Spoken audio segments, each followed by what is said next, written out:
Chapter 908. Retribution is here. _6. Oh, I see. Gooden nodded, not quite understanding, then asked, Sister and Yang, can you still drive? And Yang nodded. Wow! Gooden exclaimed with admiration. Sister and Yang, you're amazing. My older sister can't even drive. And Yang opened the car door. Do you want to get in? Shall I take you for a ride? Gooden hesitated, then said, Sister and Yang, you have things to do. I won't bother you. And Yang smiled and said, I'm going to the city to pick up my grandma and bring her home. If you're free, you can join me. It'll be nice to chat on the road. And anyway, my grandma is no stranger. Sure. Gooden was thrilled and immediately got into the car, sitting in the passenger seat. This was Gooden's first time in a sedan, excitedly touching this and looking at that, having a rare chance to touch a car. And Yang immediately showed Gooden some driving techniques. Gooden was so excited he almost went crazy. Ah, Sister and Yang, you're so amazing. I feel like I'm flying. Sister and Yang, be careful. There's a car up ahead. There was a sharp turn ahead, and another sedan too. It looked like they were about to crash, but Yang didn't slow down in the slightest. A dashing fishtail. Swish! The car passed the bend. Man, that car was incredible, said the driver in the car across, sitting stunned at the wheel. He even thought he was dreaming. What? Don't you recognize your junior sister anymore? A gentle male voice came from the back seat. Yes, sitting in the driver's seat was Wang Ziki.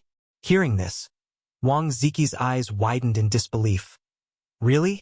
Are you serious? He continued, Master Du, you're not joking with me, right? His junior sister was that good?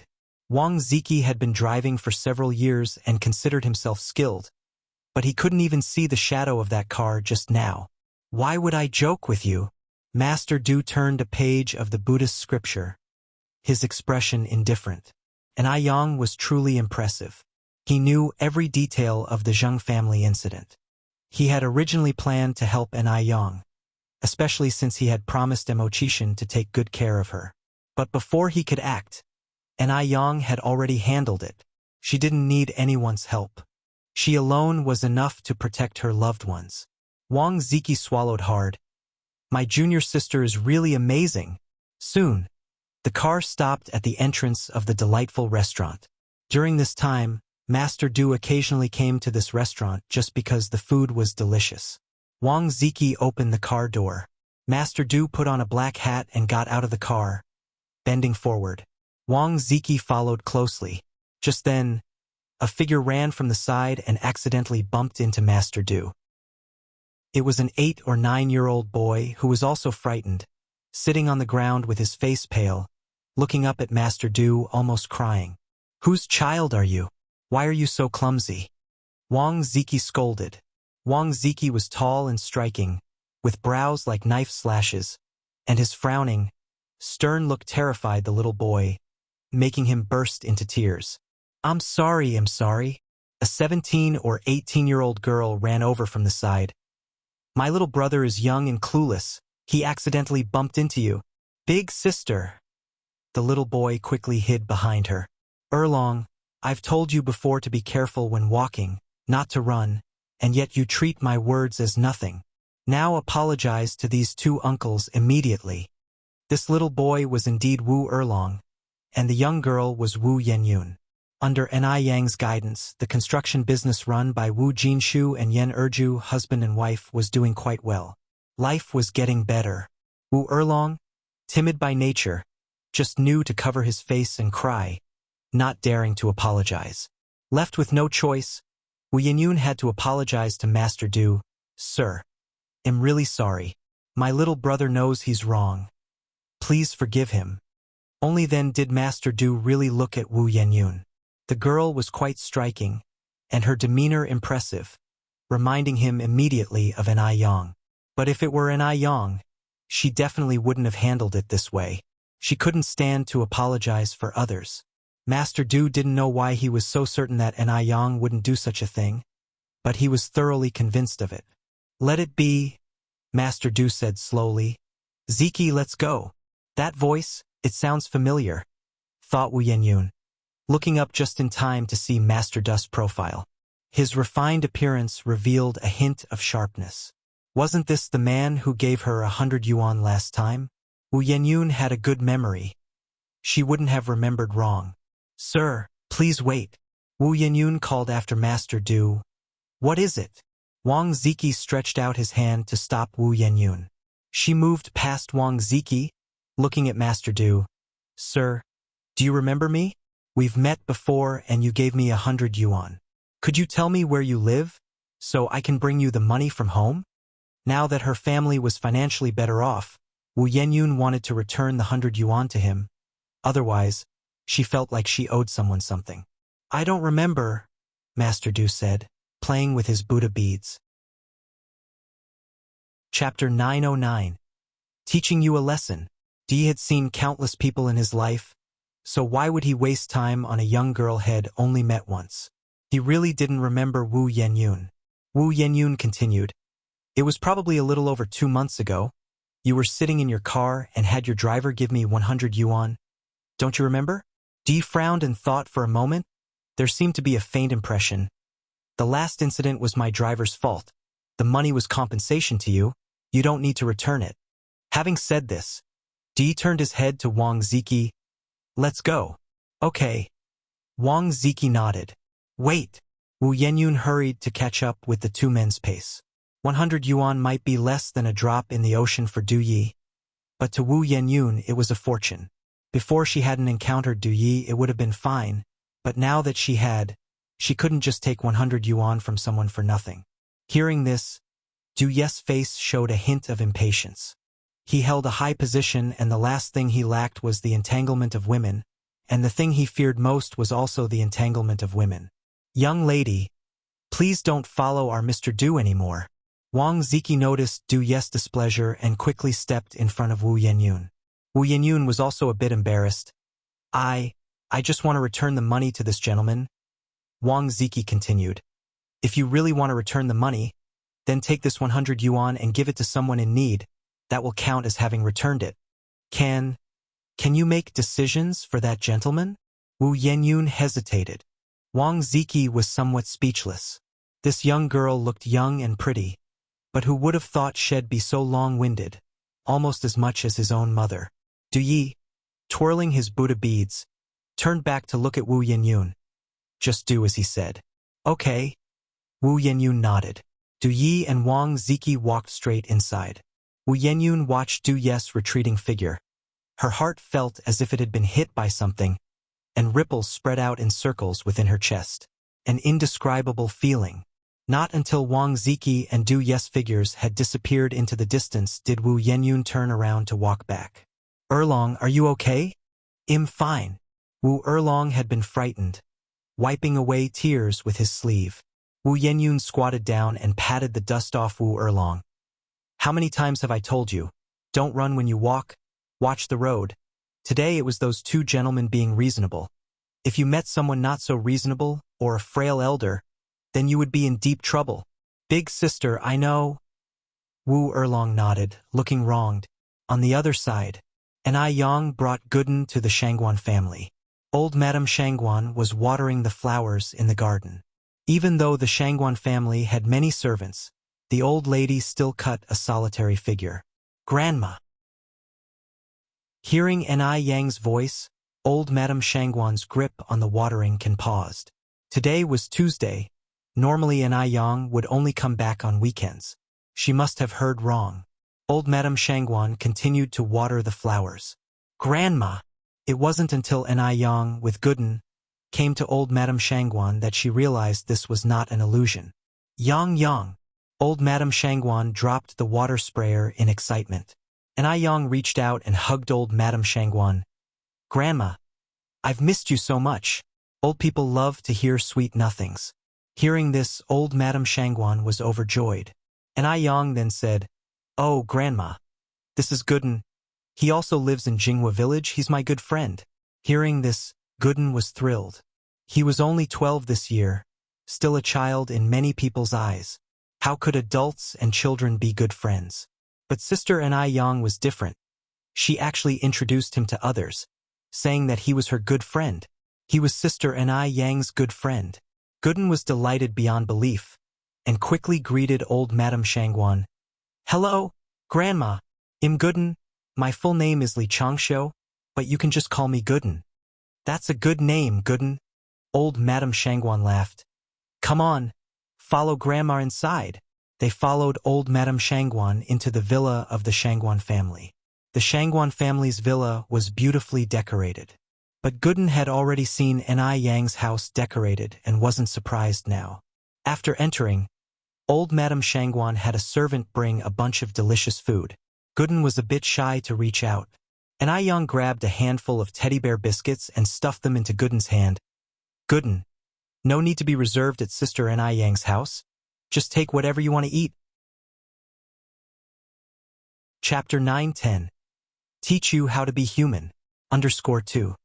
Shangguan Grandma said with a smile. "Your Sister Anai Yang is right.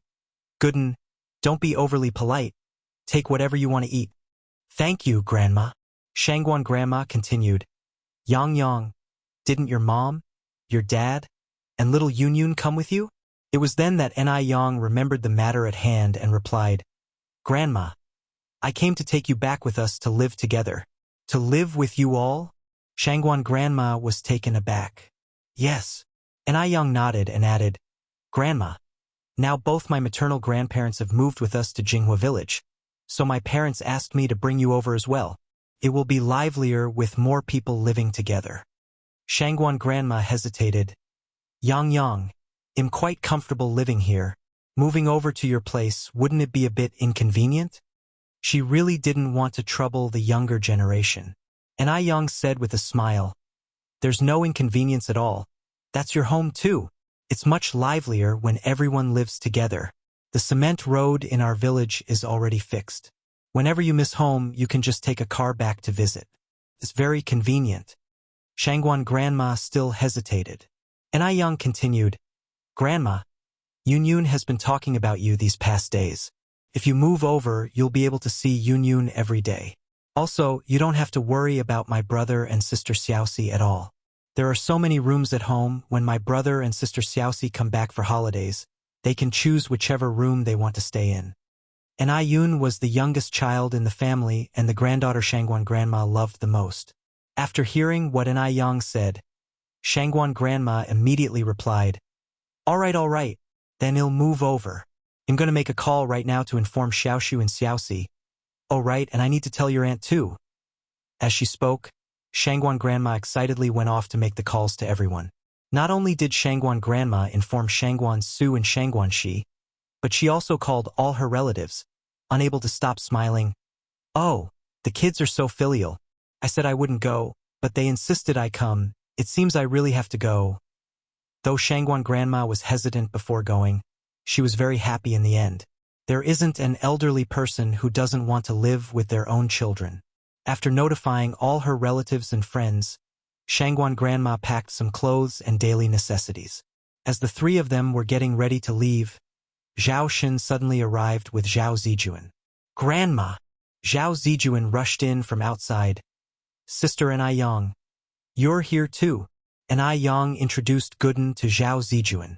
Zhao Zijuan, a very outgoing child, said, "Hello Gooden. I'm Yang Yang's cousin. You can just call me Zijuan." Though Gooden had grown up in the countryside, he wasn't shy at all and confidently said, "Then you can just call me Gooden." The two kids quickly started playing together. Gooden said, "Zijuan, if you ever come to Sister Anai Yang's house to play, remember to come find me. They'll take you to my secret base." Kids in the countryside usually have their own secret bases. Zhao Zijuan first nodded, then as if he thought of something, added, "But I don't know the way to your house?" Gooden said with a laugh, "You can ask Sister Anai Yang. She knows." While the children played outside, the three adults talked inside. Although Zhao Shun and Shangguan Farong had already divorced, whenever he had time, he would bring Zhao Zijuan to the Shangguan family's home to see Shangguan Grandma. Even though Shangguan Farong had made it clear that there was no possibility between them, Dehui still held hopes. "Mom, About Furong and me. Could you please talk to Furong again? Shangguan grandma sighed. You young people, you don't cherish what you have when you have it. And now that you've lost it, you realize and regret. But where in this world can you find a regret medicine? I really know I was wrong. Zhao Shen also felt regret, but it was pointless now. Shangguan grandma continued. I've already talked to Furong. It was useless. She's made up her mind this time. Zhao Shen, you're still young, you should quickly find someone else while you can. But let me say this first. The person must be kind-hearted. Not like last time. Shangguan grandma wasn't one to overlook sensibility. She wouldn't force Zhao Shen to never remarry. Chapter 9:11. Teach you how to behave. _3. Since Shangguan Furong and he no longer had a chance, it was better for Zhao Shen to find someone new early on. After all, he was bound to remarry sooner or later. To let him remarry? Upon hearing this, Zhao Shen's heart skipped a beat, and he said to old lady Shangguan, Mom, could it be that Furong has already... Could it be that Shangguan Furong had found someone in such a short time? Old lady Shangguan understood what Zhao Shen was implying and shook her head. Furong comes back only once a month now. I'm not very clear about her personal affairs. I'm just saying that you should find someone new sooner. Shangguan Furong took Zhao Ziqing to Hetian City next door, sometimes not even returning once a month. Old lady Shangguan really didn't understand her personal affairs, but knowing Furong's personality, she probably wouldn't find someone else so quickly. Hearing this, Zhao Shen breathed a sigh of relief. Old lady Shangguan continued, By the way, how has your mother been recently? Zhao Shen nodded. My mom is very well now, you don't need to worry. That's good. Zhao Shen turned to look at An Yang and asked, Did Yang come today to take your grandma to Jinghua village? An Yang nodded. Yes. The countryside has good air, suitable for the elderly. Zhao Shen made some small talk before getting to the point. Yang, your aunt listens to you the most now. Could you help me persuade her? I really regret it, I know I was wrong, and as long as she is willing to give me another chance, I'll do whatever she asks. Since the series of events, An Yang's position in Shangguan Furong's heart was different. Whatever An Yang said, she would certainly listen. An Yang smiled slightly and said tactfully, Uncle, I'm flattered that you think so highly of me, but I might disappoint you. I'm still a child, after all. It may not be appropriate for me to interfere with you and Auntie's affairs. And Yang really didn't want to get involved in this matter, because Zhao Shen made a mistake that no woman in the world would forgive. Whether to forgive Zhao Shen and get back together with him was something for Shangguan Furong to consider on her own. Outsiders shouldn't forcefully interfere. Zhao Shen was a clever man. He understood the subtext of An Yang's words and sighed, Okay, Yang, I understand. After sitting at the Shangguan family's home for a while, Zhao Shen bid farewell to old lady Shangguan. An Yang said, Uncle, even though you and Auntie are divorced now, we're still relatives. Zijuan is still Grandma's grandchild, and I am still Zijin's cousin. If you have time, remember to take Zijuan to Jinghua village for a visit, as Grandma is going to be staying there regularly from now on. Zhao Shen nodded, Okay, Yang, I got it. After Zhao Shen left with Zhao Zijuan, An Yang also took old lady Shangguan and Gooden back to the village. The car played the operas old lady Shangguan loved to hear. The elderly woman smiled all the way there. When they got back to Jinghua village, it was already after 3 in the afternoon. The house had already been nearly put in order by Enai Tsuehua and Shangguan Dehui. Considering the elderly's mobility issues, Enai Tsuehua and Shangguan Dehui decided to arrange the first-floor room for the 3 seniors. The 3 seniors naturally had no objections. When Enai Chingue came back in the evening and saw that Enai Tsuehua and the others had returned, he couldn't have been happier. He hugged Enai Tsuehua excitedly. Oh, Yang's mom, you're back. You have no idea how boring it was without your family around. Even the food didn't taste as good as before. Enai Tsuehua laughed and said, Then tonight you must eat a few more bowls. Certainly will, Enai Chingue said. Yang's mom, it's been such a long time since I've had your cooking. And Aitsue Hua continued, Sister Changue, what do you want to eat tonight? I'll cook anything for you. And Changue listed 3 dishes she wanted. After the dishes were ready that evening, Aitsue Hua served a separate portion of each dish for Yang to take to Granny Lu. The weather wasn't good that night, with dark clouds covering the moon and stars, making everything pitch dark. Thanks to Yang's good eyesight, she could still see where she was going. Yang touched her chin, pondering whether it might be time to install some street lamps along the road. But at that time, solar street lamps still didn't exist. The street lamps being installed were manually controlled. They weren't turned on one by one. Instead, pushing up the main switch easily did the job. While walking, Yang thought about this, and by the time she arrived at Granny Liu's house, Granny Lu was already having dinner. Chapter 9:12. Teach you how to behave. _4. The elderly woman's dinner was very simple. Cornbread with white rice porridge and a bowl of pickled vegetables. Grandma Lu am here. Grandma Lu was getting on in years, and her hearing had been gradually declining until Yang approached her. Only then did she notice Yang. Yang's here. When did you get back, Yang? Yang said loudly, Grandma Lu, I got home this morning. Grandma Lu nodded and continued, Did your parents come back with you? They came back, and my maternal grandparents and grandma came along too. That's good, that's good. It's more lively when the family is together.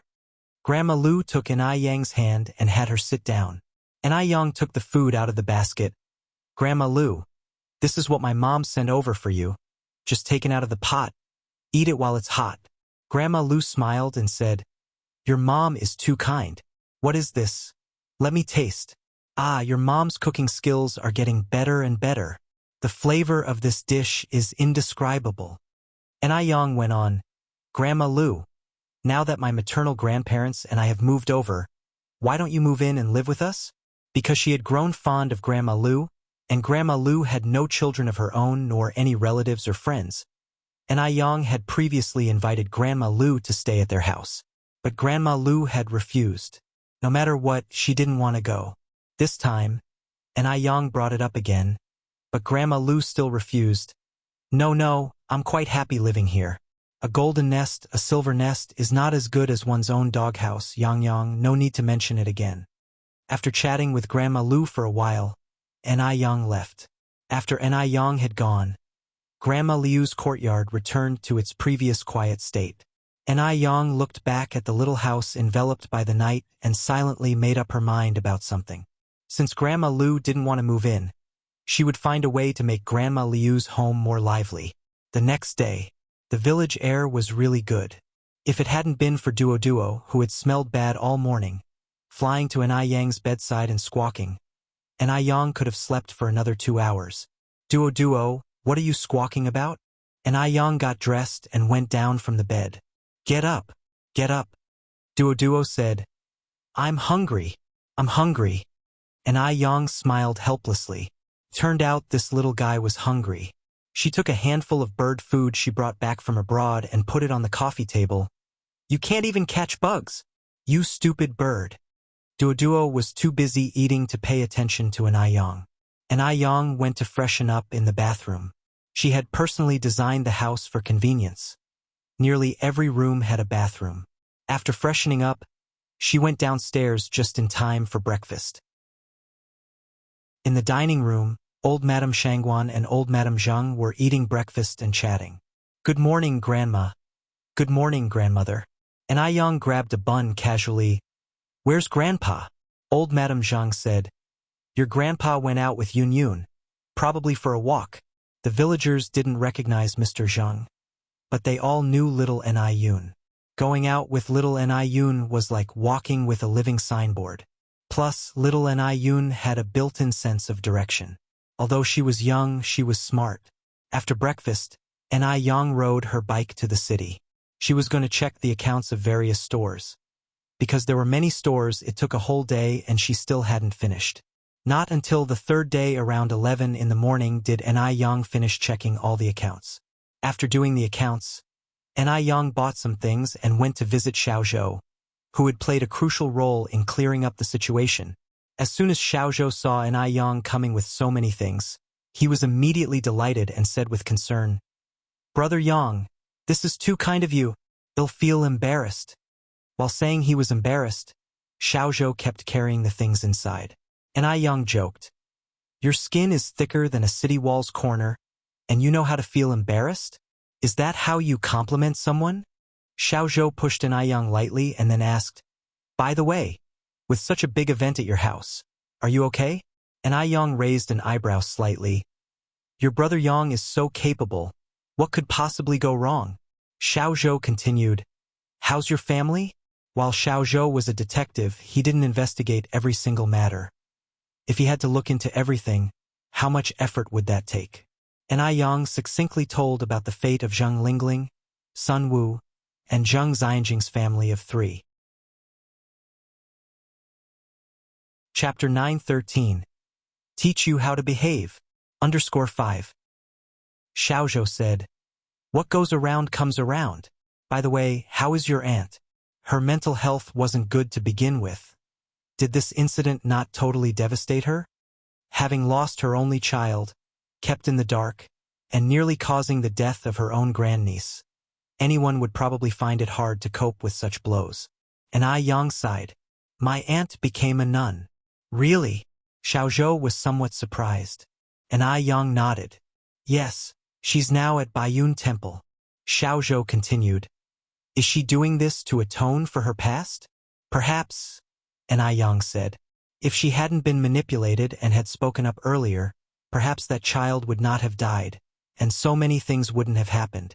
Xiaozhou nodded. "That makes sense." Departing from Xiaozi's place, Yang made another trip to the department store.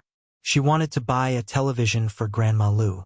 It was already 1985, and color TVs were available, though quite expensive, costing over 3,000 yuan each. Ordinary families could hardly afford them. Thus, at this time, if a family in the village bought a TV, they would become the most popular household, because everyone would bring their bowls to watch TV during mealtime at their home, which helped alleviate Grandma Liu's loneliness. Since she had decided to buy a TV for Grandma Liu, it had to be a color one. And Yang paid without hesitation and even added an extra 10 yuan for delivery. The shopkeeper was stunned. He initially thought Yang was just browsing, but she didn't haggle and spent 3,000 yuan outright. From that moment on, the shopkeeper saw Yang in a new light. After paying and arranging the delivery time with the shopkeeper, Yang headed to the 3rd floor's clothing city, planning to buy some clothes. Yang picked several cheongsams and was about to pay when she spotted a light blue embroidered cheongsam. "Please get that one down for me." Yang turned to the sales associate. "Of course." The associate nodded. Just then, a pair of hands reached out before the sales associate and took the cheongsam. "I saw this cheongsam first." Yang looked up and saw a young woman in her 20s with healthy wheat-colored skin and well-defined features, not looking like someone from Beijing. Judging by her accent, she seemed to be from Bay Island. The relationship between China and Bay Island had entered a new historical phase on New Year's Day 1979, with friendly interactions and the cessation of all hostilities. So, it wasn't strange to see someone from Bay Island in Beijing. Since the woman had grabbed the cheongsam first, Yang didn't say much, just smiled gently at the young woman and then turned to the sales associate. "Let's go to the cashier." "Sure." The associate nodded, thankful to have met a reasonable customer today. Dealing with difficult customers could have caused a scene. "Please follow me." "Hello." "That will be 450 yuan in total. 6 cheongsams, all made of real silk, and together only costing a bit over 400 yuan. Such a price would be quite reasonable in later times." Yang took out the money from her purse and handed it to the sales associate, revealing a pale, smooth wrist and a translucent, droplet-like jade bracelet as she moved. Under the lights, the jade bracelet cast a cool glow. At that moment, the young woman with the light blue cheongsam came over to pay, and she noticed the bracelet. "That bracelet is gorgeous. It would look even more beautiful on her." "Wait," the young woman narrowed her eyes. "Wait, why does that bracelet look familiar?" It seemed like she had seen it before. Yes, she remembered. She had seen this bracelet in old family photos at home. "Hey, where did you get this bracelet from?" The young woman approached Ni Yang, her tone somewhat aggressive. Judging by how Ni Yang had spent just over 400 yuan on several cheongsams, she didn't seem like someone who could afford such an expensive bracelet. And this bracelet was a family heirloom. Could it be stolen? The young woman narrowed her eyes. Seeing the hostility in the young woman's eyes, Ni Yang frowned slightly. "This really isn't any of your concern. Since the other party was hostile, there was no need for her to be overly friendly. After all, she wasn't a masochist who enjoyed self-harm." Chapter 9:14. Teach you how to behave. _6. "You have no manners at all, do you?" the young woman angrily said. "Is this how everyone from Beijing answers questions?" Born into a family of privilege, she had always been looked up to, constantly showered with compliments, and this was her first time encountering someone like Ni Yang, who was such a thorn in her side. Ni Yang slightly raised her eyebrows, retorted, "Comrade, do you even know what manners means? If you're so mannerly, is this the attitude you use to ask questions of others? You, how can you speak like that?" The young woman was about to explode with anger. This brash young girl had no sense at all. How dare she be so insolent? Would anyone dare to do this to her on Taiwan Island? Ni Yang shrugged slightly. "I speak just like this. What's the matter? Do you have a problem?" After speaking, she continued, "Even if you have an issue, keep it to yourself. I'm not your mother, why should I pander to you?" Having said this, Ni Yang picked up her clothes and turned to leave. As she turned, her black hair traced a perfect arc through the air, exuding an air of authority and beauty, extremely eye-catching. The young woman, now seething with rage, immediately followed and grabbed Ni Yang by the wrist. "You vile girl, you're not going anywhere." Ni Yang glanced back with a slight curl of her red lips. "Let go." Two softly spoken words, yet they carried a chill. "Vile girl, you can't leave. Tell me, where did you get that bracelet?" "Not letting go, huh?" Ni Yang smiled. "Then don't regret it later. Since no one in your family taught you how to behave, I suppose I'll reluctantly step in." Having said that, Ni Yang slowly withdrew her hand. She seemed not to use much strength, yet the young woman couldn't muster any resistance. Bang! Due to the sudden inertia, she lost her balance and fell hard to the ground, in unbearable pain. Ni Yang looked down at her, lightly dusted off her hands. "Beijing isn't your home, nor is it a place for you to throw your weight around as a spoiled rich girl. If you bother me again, consider the consequences." Unable to best Ni Yang in a fight, the young woman waited until Ni Yang's figure disappeared at the entrance before she dared to curse loudly. "Ah, it hurts so much. Vile girl, I'll kill you." Miss, are you all right?" Seeing the commotion, a servant who had come with her immediately ran over. The young woman's features were twisted in anger. "I'm so furious. That vile girl. Why didn't you come over just now?" "Sorry, miss. I didn't see what happened."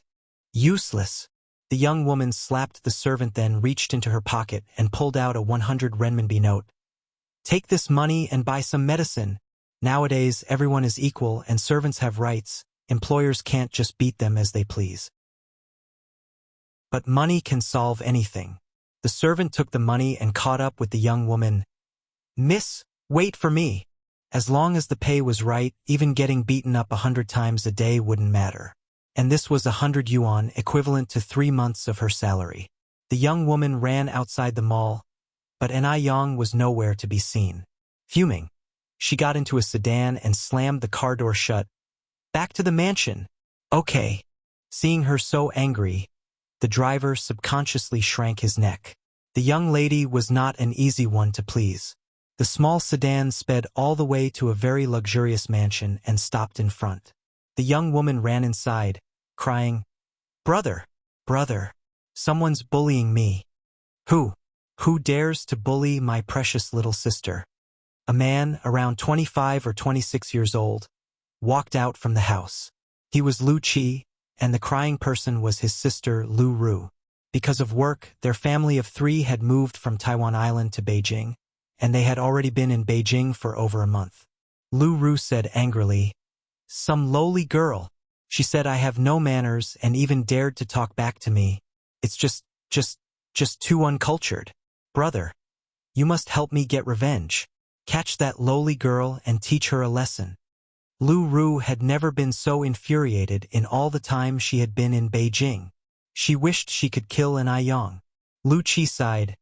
"Xiaoru, this isn't Bay Island, and it's not our home. I've told you before, you need to restrain yourself. If you cause trouble here, no one can clean up your mess."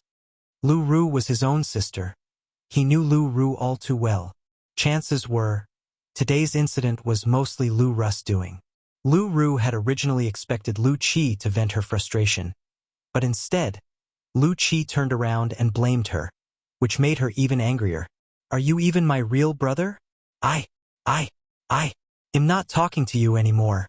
I'm going to find Dad." Lu Qi could only shake his head helplessly. Lu Ru stormed off towards Father Liu's room. Inside the room, the young Mother Lu was giving Father Lu a massage. Lu Ru's sudden entrance took the couple by surprise. Mother Lu frowned and said, "Child, how can you come in without knocking?" Lu Ru went straight to Father Lu, hugged his neck, and started to coo and complain. She briefly explained what had happened. Dad, you must stand up for me. That lowly girl was just too hateful." Father Lu was approaching his late 70s this year, and Lu Ru was only 20 years old. As a late-life daughter, he doted on her especially, fulfilling almost her every wish, and smiled, saying, There, Dad will get your revenge. Xiaoru, don't be angry anymore. A girl looks worst when crying." Mother Lu laughed. "These girls in Beijing just don't have the discernment. They don't even see whose daughter you are to dare provoke you. Xiaoru, just wait. Your dad will surely get revenge for you." Father Lu was almost 80 this year, but Mother Lu was only in her 50s, and she kept herself well maintained, looking almost like someone in their 30s or 40s, with a particularly elegant air and a pretty face. Lu Ru inherited her skin from Father Lu, and her looks from Mother Lu. Seeing both parents on her side, Lu Ru was overjoyed and added, "Right, I also saw that bracelet on that lowly girl's wrist." "What bracelet?" Father Lu asked. "The bracelet from that old photo. That bracelet is really pretty. It looks so much better than in the photo." At the end of her statement, Lu Ru's eyes lit up. "Dad, my grandaunt must still be alive. Can't we find her soon?" Before Father Lu could speak, Mother Lu was beside herself with excitement, grabbing Lu Ru's arm. "Xiaoru, did you really see it? That means your grandaunt is still alive." "Really?" Lu Ru nodded. "Mom, think about it. Have I ever misjudged any fine thing I've seen? Would I make a mistake?"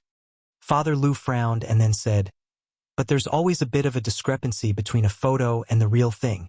How do you know that bracelet was your grandaunt's?" Chapter 9:15.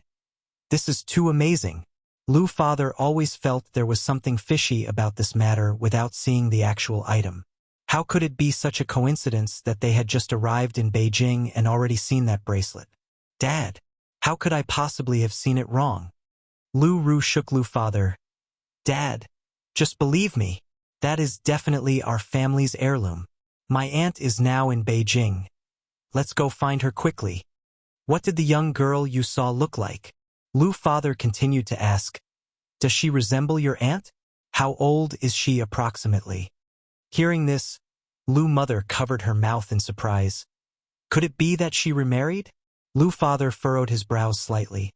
"Based on my understanding of her, she's not the type to remarry casually, but you can never be too sure about these things." It had been so many years, and much had become a blur in Lu father's mind. After thinking hard, Lu Ru spoke.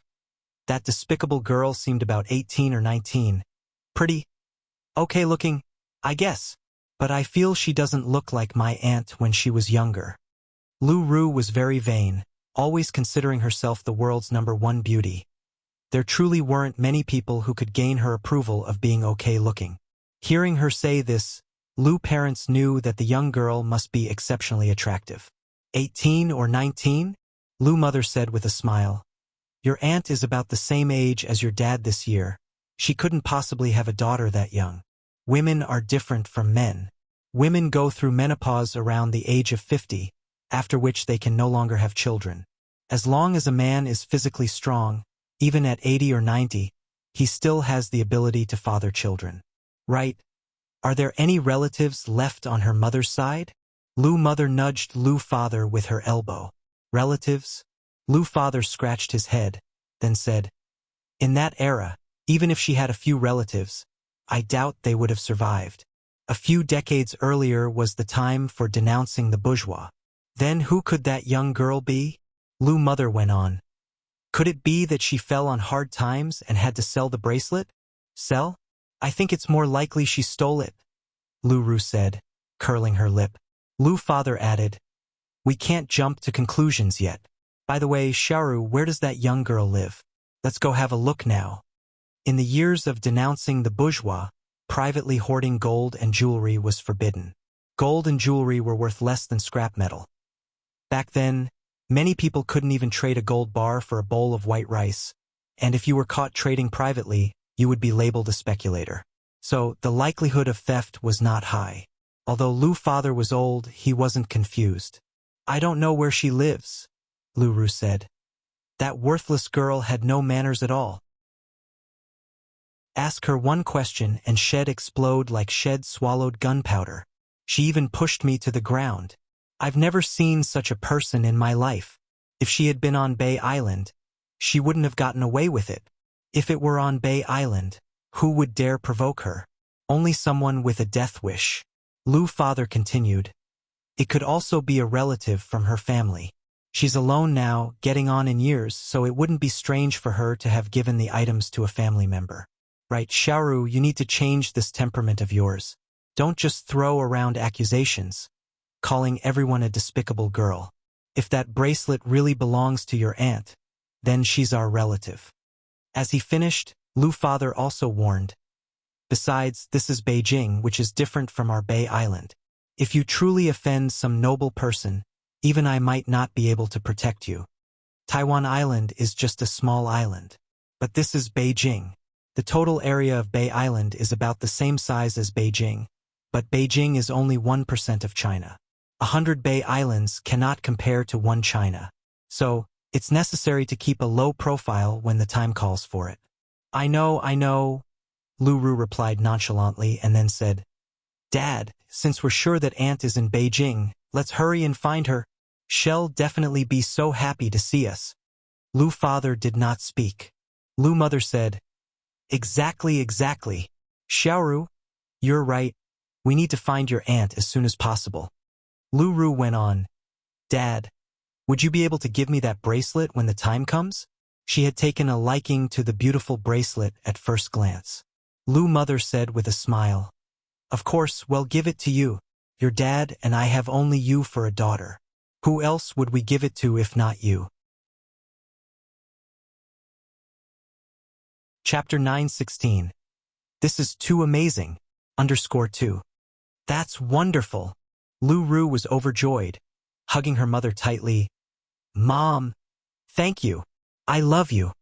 The mother and daughter were ecstatic, but the expression on Lu Ru's father's face was somewhat heavy. After lunch, Lu Ru's mother hailed a cab and went out on her own. Soon, the car stopped next to an ordinary residential area. Standing in front of the residential area, Lu Ru's mother was filled with deep emotion. The area had changed so much over the decades. She took a piece of paper out of her pocket and, following the address on it, arrived at the second floor. Room 206. This should be the place, she muttered, looking around before knocking on the door. But after knocking for a long time, there was no response. What's going on? Lu Ru's mother frowned slightly and raised her voice. Is anyone there? Is anyone there? Instead of the door she was knocking on, the neighbor's door at 207 opened. Comrade, who are you looking for? Feeling a bit embarrassed, Lu Ru's mother said, I'm looking for someone who lives here. By the way, does a doctor with the surname Jiang live here? Are you here to see a doctor? The neighbor scratched his head, looking at Lu Russ' mother. You look quite similar to Dr. Jiang. Are you related? No, no, no, Lu Russ' mother quickly denied. I have no family connection with her. I've heard that she has incredible medical skills and has cured many difficult diseases, so I came to seek her treatment. I see. The neighbor nodded, then added. Dr. Jiang hasn't been around for quite a long time. We have no idea where she went. In this era, communication was not well developed, and there was no internet. Since Dr. Jiang was not arrested here, the neighbors had no idea she had been jailed, let alone that she had been executed. Lu Russ' mother frowned slightly, then continued, How long has it been since you last saw her? After thinking for a moment, the neighbor replied, About a month, I guess. A month? That was exactly when they had arrived in Beijing.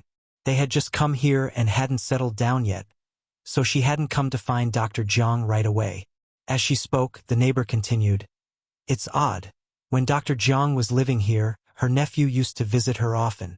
But it's been a long time since he last came, and Dr. Jiang is getting on in years, so maybe her nephew took her to live with him and enjoy her old age. Without further conversation, Lu Russ' mother thanked the neighbor and then turned to leave. Had Dr. Jiang really been taken away by her nephew to enjoy her old age? Lu Russ' mother sighed, glancing back at the direction of the residential building, her face filled with worries. Where on earth could she have gone? On the way back, Lu Russ' mother noticed a detective agency and walked in. Jiang Yen. Xiaozi's face changed slightly when he saw who Lu Russ' mother was looking for.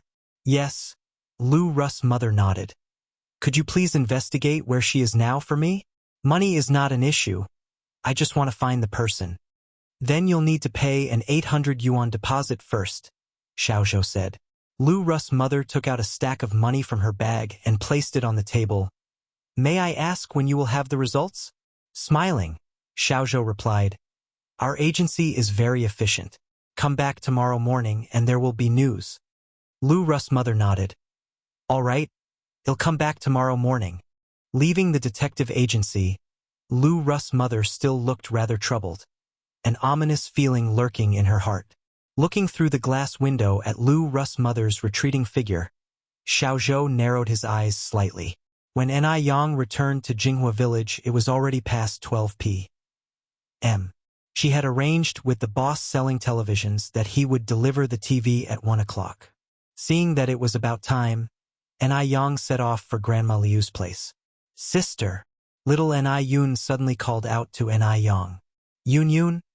Ni Yang looked back gently and saw little Ni Yun holding a small bucket in one hand and a toy shovel in the other, her tender little face spotted with mud, smiling sweetly at Ni Yang. Grandpa, what are you doing? Ni Yang then asked. Old Master Zheng smiled and replied, I'm thinking of clearing this empty space out here and then planting some flowers. Old Master Zheng was a gardening enthusiast who loved planting flowers. The village had plenty of space, perfect for him. He saw a vacant plot next to the house and, not wanting it to go to waste, decided to turn it into a flower garden. He also planned to dig a little fish pond so he could enjoy some fishing in his spare time. Ni Yang nodded, then added, If you need any help, just call me. I'm heading over to Grandma Liu's for a bit. Chapter 917. This is too amazing. _3. Upon hearing this, little Ni Yun quickly threw away the small shovel and patted his chest, saying, Sister, I can help Grandpa. I'm really great. Elder Zhang laughed and said, Yes, Yun Yun can help me. Yang, you don't need to worry about me anymore. Go ahead and do your thing. Ni Yang arrived at Grandma Liu's house. Grandma Liu was bathing her cat on the balcony. At the time, it was rare in the countryside for people to bathe their cats. But Grandma Liu was such a particular person. Due to her aristocratic birth, she always carried an inherent dignity. Even though she was down on her luck now, that dignity was still preserved. Meow, meow, meow. Grandma Liu had not yet seen Ni Yang. It was the little cat that saw her first. Yang Yang is here. Seeing Ni Yang, Grandma Lu smiled happily. Grandma Lu, you're bathing Depang. Depang was a Chinese orange tabby cat, known for being particularly plump. Depang's plumpness was partly due to the food, as Grandma Lu would even save the food she herself was reluctant to eat for Depang. Depang was not only fat but also very intelligent, which was why Grandma Lu particularly adored him. Grandma Lu smiled and nodded. Yes, it's been several days since Depang last bathed, and it's almost getting infested with bugs. They were chatting when a blue farm vehicle stopped at the doorstep, and a middle-aged man jumped down from the vehicle and shouted, "Comrade, is the television to be delivered here?" "Yes." And Yang walked over. "Please help bring it inside." "All right." Two men lifted the 18-inch television and followed Yang into the house. Grandma Lu was startled. "Yang Yang, what is this about?" Yang smiled and said, "It's like this, Grandma Lu.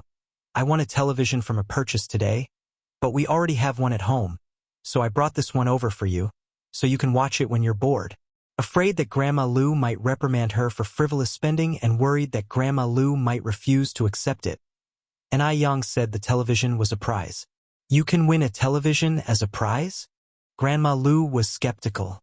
"Really?" Yang nodded. "Grandma Lu, if you don't believe it, you can ask these two uncles." The two men carrying the television were sharp-witted and quickly smiled. "Old lady, this young comrade didn't deceive you. The television was indeed one. This young comrade is really lucky. It's so enviable." Grandma Lu continued, "Even if it was won as a prize, I still can't accept it. This television is expensive, and you could sell it for quite a lot of money. Old lady, this is also a token of your granddaughter's filial piety. Please accept it." Yang quickly interjected, "Grandma Lu, I really treat you like my own grandmother, and you've been so good to me. If you don't accept this television, I won't come to your house to chat next time." Fearful that Grandma Lu might continue to refuse, Yang added, "And when you gave me this bracelet last time, I didn't refuse, did I? Truthfully speaking, this bracelet is worth much more than the television." "You child. All right, I'll accept it," Grandma Lu said helplessly with a smile. "Comrade, do you think placing the television here would be okay?" one of the movers asked, pointing to a long table in front of the living room. In the countryside, almost every household has a long table in front of the living room. It's not exactly called a table. In some places, it's referred to as a coffee table, though it's different from a typical coffee table, and in other areas, it's called a console table. The table is usually used to hold clocks, vases, and other ornaments. "That's fine," Yang nodded. The two men placed the television on the long table, connected the power, and colorful images immediately appeared on the screen. At that moment, the popular TV series Travels of the Prowess Shadow was playing on the television. Grandma Lu exclaimed, "People nowadays are really capable managing to squeeze humans into such a small square box like this. Who would have dared to imagine this in the past?" Yang nodded. "Yes." Then, Yang taught Grandma Lu how to operate the television. Although Grandma Lu was elderly, her responses were not dull, and though her hearing was occasionally poor, her mind was sharp and she quickly learned. With the television now there, the once somewhat quiet courtyard immediately became lively. Chapter 9:18. This is too amazing. _4. The first person to discover that Grandma Lu had gotten a television was the neighbor next to Grandma Liu's house, and word spread quickly, so everyone came to watch TV at Grandma Liu's home. Yang had just returned to the Ni family courtyard when she saw Xiaozhou standing at the doorway. Yang, you're back at last. I've been waiting for you for a long time," Xiaozhou said, visibly excited upon seeing Yang. Yang smiled and said, "I was just at Grandma Liu's place not far from here. If you were in such a rush, you could have come to find me, or you could have just called out, and I would have heard you." "I didn't want to interrupt what you were doing," Xiaozhou replied. "Today, someone who looks a lot like Jiang Yan came to the detective agency to inquire about her whereabouts. Xiaozhou knew that Zhang Yan was the chief culprit behind the poisoning of Chao Lingrui and the two elderly people from the Zheng family. So after Liu's mother had gone, he couldn't wait to come to Jinghua village to tell An Yang about it. Zhang Yan? You mean Dr. Jiang? An Yang narrowed her eyes slightly. Yes, Xiaozhou nodded. Judging by her accent, she seemed to have come from Taiwan Island, and she doesn't know anything about Zhang Yan's situation yet. Taiwan Island again. An Yang frowned slightly. Again? What do you mean? Xiaozhou asked, puzzled. I encountered an unreasonable miss today. Her accent also sounded like she's from Taiwan Island. And Yang continued to ask, by the way, how old did the person looking into Zhang Yan's case seem to be? Xiaozhou thought for a moment. A wealthy lady in her 40s, approximately. 40s? And Yang narrowed her eyes. That can't be the same person, right? Come inside, you're standing out here like a fool. Okay, Xiaozhou continued. That was your grandfather and your sister, wasn't it? Right? And Yang nodded. Xiaozhou said, your grandfather was too polite. Just now, he kept asking me to come in and sit, and he was about to go to Grandma Liu's house to find you, but I stopped him. He's a bit different from the way people describe him.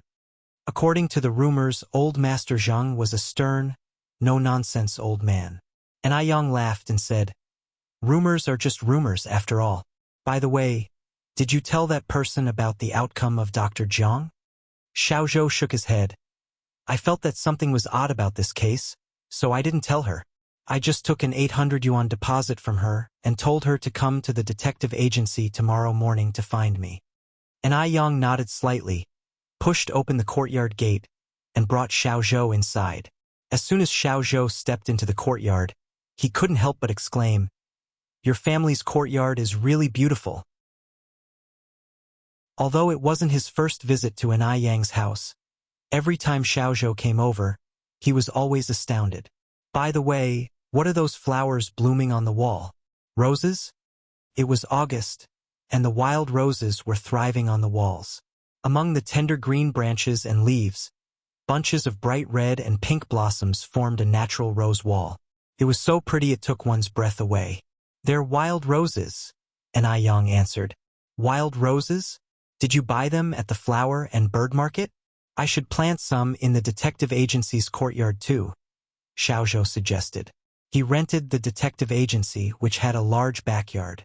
When there was nothing much to do, the employees would sit in the yard to drink tea, chat, and take a break. No need to buy them. Wild roses are very hardy. There's a whole bunch of them growing on the back hill. How about we go dig up some wild roses and talk? And Yang proposed. Sure. Xiaozhou nodded his head. Seeing Xiaozhou agree, An Yang picked up a basket and a small hoe and led Xiaozhou towards the back hill. As they walked and talked, they quickly arrived at the back hill. An Yang had already dug there last year, but the patch of wild roses was still flourishing. She deftly clipped off the wild rose vines, leaving only the roots. Seeing this, Xiaozhou said worriedly, You've cut off all the vines. How will they survive now? And Yang smiled and replied, Don't worry. Wild roses are very easy to nurture. Although it looks like there's only a little bit of root left now, by next spring, it will sprout a large bunch. Really? Xiaozhou was somewhat skeptical. And Yang nodded. Of course it's true. Doesn't our rose wall at home look great? However, when we dig them up later, we need to be careful to preserve as much soil around the roots as possible. Got it. Xiaozhou picked up the hoe and began to dig. In a short while, they had dug up a basket full of wild rose roots. Because they included clumps of soil, the basket was particularly heavy. Seeing An Yang about to lift the basket, Xiaozhou hurried to stop her. Yang, let me do it. Chapter 919. This is too amazing. _5. You're going to carry it? And Yang glanced up and down at him. Can you handle it? Xiaozhou, speechless, replied. If I can't handle it, do you think you can? After all, I am a man. And Yang shrugged slightly, not wanting to crush his spirit. Then you try. Xiaozhou walked up to the carrying basket, slipped the straps over his shoulders, but no matter what, he couldn't straighten his back. Damn, it was way too heavy. Having been born into wealth and never having done manual labor, it was normal for Xiaozhou to struggle. And Ai Yang had expected this, which is why she had stepped in ahead of Xiaozhou, ready to take over the load. Clamping his teeth tightly, Xiaozi's face turned red, but he still couldn't lift the basket. "Let me do it!" And Ai Yang approached Xiaozhou, shading him from the sun. "No need." Xiaozhou shook his head. "I can do it." He was a man. He couldn't lose face in front of a girl. He could do it. Xiaozhou psyched himself up internally. And Ai Yang, with a smile, said, "Let me do it. We're all brothers here, and I won't laugh at you." "Xiaozhou, you're already laughing. If I can't carry it, do you think you can?" Xiaozhou looked up at Ai Yang. And Ai Yang's expression remained the same. "Let me try, and then well no." Xiaozhou stepped aside, curious to see whether Ai Yang really could carry it or not. And Ai Yang squatted down, effortlessly lifted the basket, and glanced back at Xiaozhou. "Let's go." Xiaozhou stood there, stunned. Damn, that was incredible. If he hadn't tried it himself, he would have thought the basket wasn't heavy at all. Yang, no, Brother Yang." Xiaozhou hurried after Ai Yang.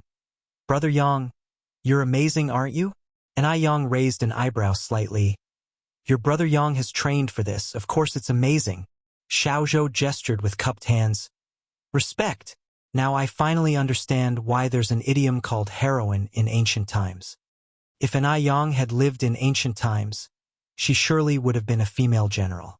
After coming down the mountain, Ai Yang arranged to meet up with Xiaozhou the next morning and visit the detective agency. She was quite curious to see who this person investigating Dr. Jiang Yan was, and to figure out what they were all about. The next morning, just after 9, Ai Yang arrived at the detective agency. "How is it going? Has the person arrived yet?" Xiaozhou shook his head. "Not yet." As soon as he finished speaking, Xiaozhou led Ai Yang to a room. Yang, just sit here later. Look, there's a trick here. If you move this painting, you'll be able to see the opposite side, but they can't see you." "All right." And Ai Yang nodded in agreement. Shortly after, a staff member came to call Xiaozhou. Xiaozhou rolled up his sleeves. "I'll leave first then. Make yourself comfortable." "Understood." And Ai Yang nodded slightly. Because she was concerned about Dr. Jiang Yan's situation, Mrs. Liu arrived early. "Hello, Detective Zhou. How is the investigation into Dr. Jiang Yan going?" Xiaozhou pointed to a stool opposite him. "Please take a seat first. Sit down and I'll explain everything to you slowly." "All right." Mrs. Liu sat down across from him, removed her hat, and asked eagerly, "So, can you tell me now?" Xiaozhou sighed deeply, his face a picture of solemnity. "Please prepare yourself mentally first." A sense of dread filled Mrs. Liu. Did something happen to Dr. Jiang? Xiaozhou poured a cup of tea and handed it to Mrs. Liu. "Here's the thing." He roughly explained the situation regarding Dr. Jiang Yan to Mrs. Liu. Upon hearing this, Mrs. Liu felt her blood run cold. Her face turned ashen, and with a strained smile, she asked, You're joking with me, right?" Xiaozhou sighed again. "Why would I joke about something like this? I'm very sorry, but this is true. If you don't believe me, you can go to the Public Security Bureau to ask. In fact, Dr. Jiang Yan got what she deserved. You don't know how terribly she and Jiang Xiaoman hurt the Zheng family. Chao Lingrui didn't even get a proper burial." This sudden shock left Mrs. Liu unsure how to react. After a long moment, she continued, When did this happen?" Xiaozhou continued, "A month ago. A month ago. They had just arrived in Beijing a month ago. If they had come earlier, if she had found Dr. Jiang Yan sooner, could this have been avoided?" Mrs. Liu's changing expressions were all witnessed by Ai Yang. Indeed, as Xiaozhou had said, this lady resembled Dr. Jiang Yan, especially the eyes. They were exactly the same. Chapter 920. This is too awesome. _6. Who is this person? Another daughter of Dr. Jiang? But Dr. Jiang seems to only have one daughter. Dr. Jiang used to live in M country, and this person has a Bay Island accent. The locations don't match. Who is she? After learning the outcome about Dr. Jiang, Liu's mother left distraught. After Liu's mother had left, an Aiyang came out from behind the house. Xiao Zhou. What's this person's name? Xiao Zhou shook his head. I don't know her name either, but she came to investigate Dr. Jiang. She must be related to Dr. Jiang. She looks so much like Dr. Jiang. Could she be Dr. Jiang's illegitimate daughter? I don't think so.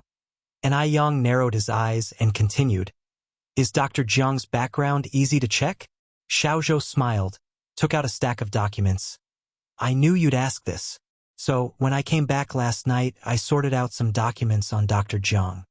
And Aiyang took the documents and read through them meticulously.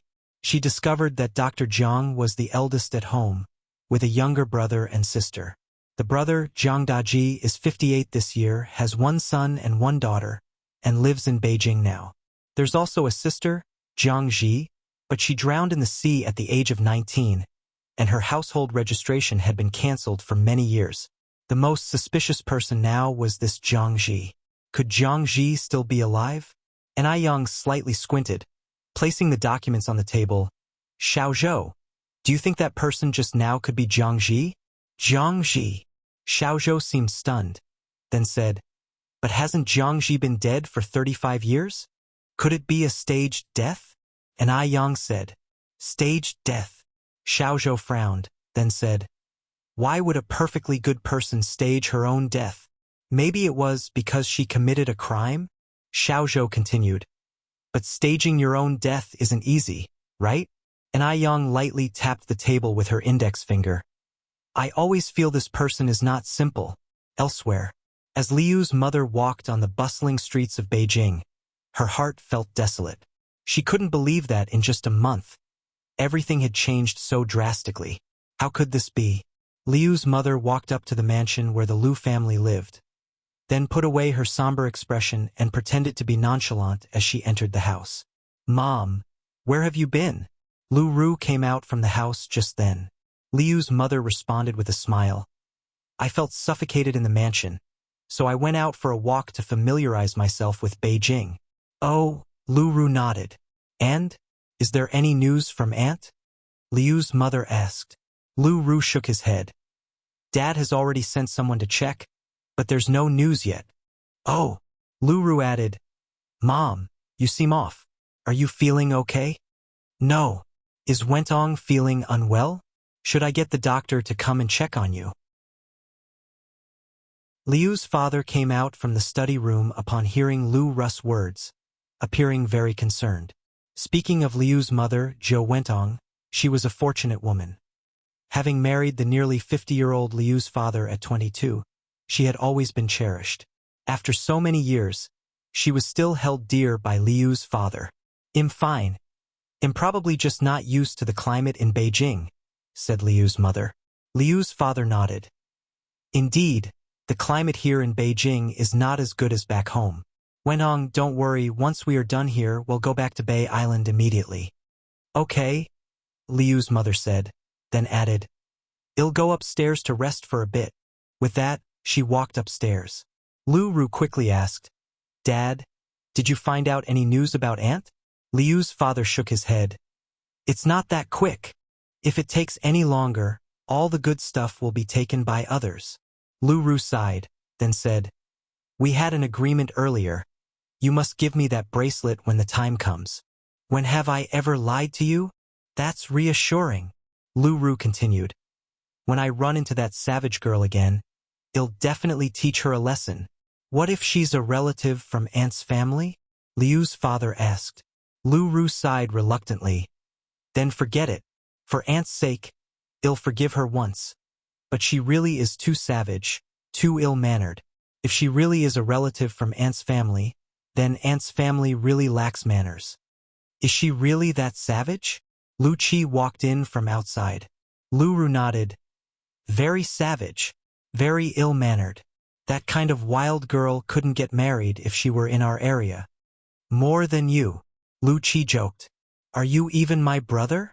Lu Ru immediately complained to Liu's father. Dad! Look, he's bullying me. Right then, Liu's father chastised Lu Qi. Lu Qi, you are her older brother. How can you bully Xiaoru like that? Don't do this again. Lu Qi retorted speechlessly.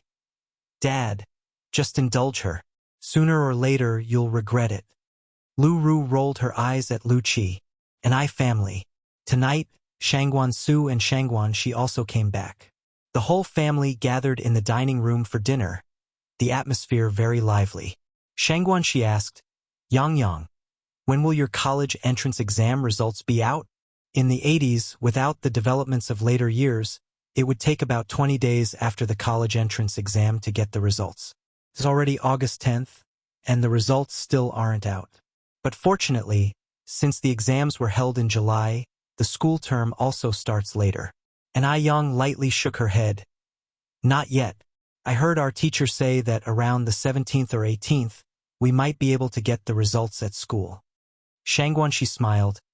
It's already the 10th today, so soon. By the way, Yang, how do you feel you did? And Yang took a river snail. It should be okay. Zhang Laoyizi smiled. It's okay even if you didn't do well. You can always retake the exam next year. Since Yang seldom attended school, her family was quite worried about her college entrance exam results. Although the Ni family was not short of money, attending university was still very important. This is because university life not only broadens knowledge but also insights and experiences, and it helps expand social connections. At any time, development cannot be separated from social connections. Yang said, retaking the exam won't be necessary. I think I did well enough for a first-tier university. What did you say? Zhang Laoyizi was so shocked. His chopsticks dropped on the table. First-tier university? In that era, getting into an ordinary university was considered good. Getting into a first-tier university was beyond impressive. Previously, even Zhang Xianjing, who was quite talented, ended up in a second-tier university. And Yang nodded. Zhang Laoyizi continued, Yang, if you get into a first-tier university, grandfather will go and bring back a truck of firecrackers and set them off for a whole day and night. Chapter 9:21. Science Top Scholar. Crushing Scum in Progress. A truckload of firecrackers? And Yang said with a smile, Grandpa, you're really exaggerating, aren't you? Old Master Zheng laughed. Not at all, not one bit exaggerated. I didn't do well when I took the college entrance exam. Thinking back on those days, Old Master Zheng still felt some regret. After dinner, Old Master Zheng took little Yun to clear the land. Old Lady Zheng and Old Lady Shangguan chatted in the yard and, if they found the conversation dull, they'd go together to visit Grandma Lu. Shangguan Dehui went off to work at the school. As for Enai Tsuehua, she kept herself busy with her own business.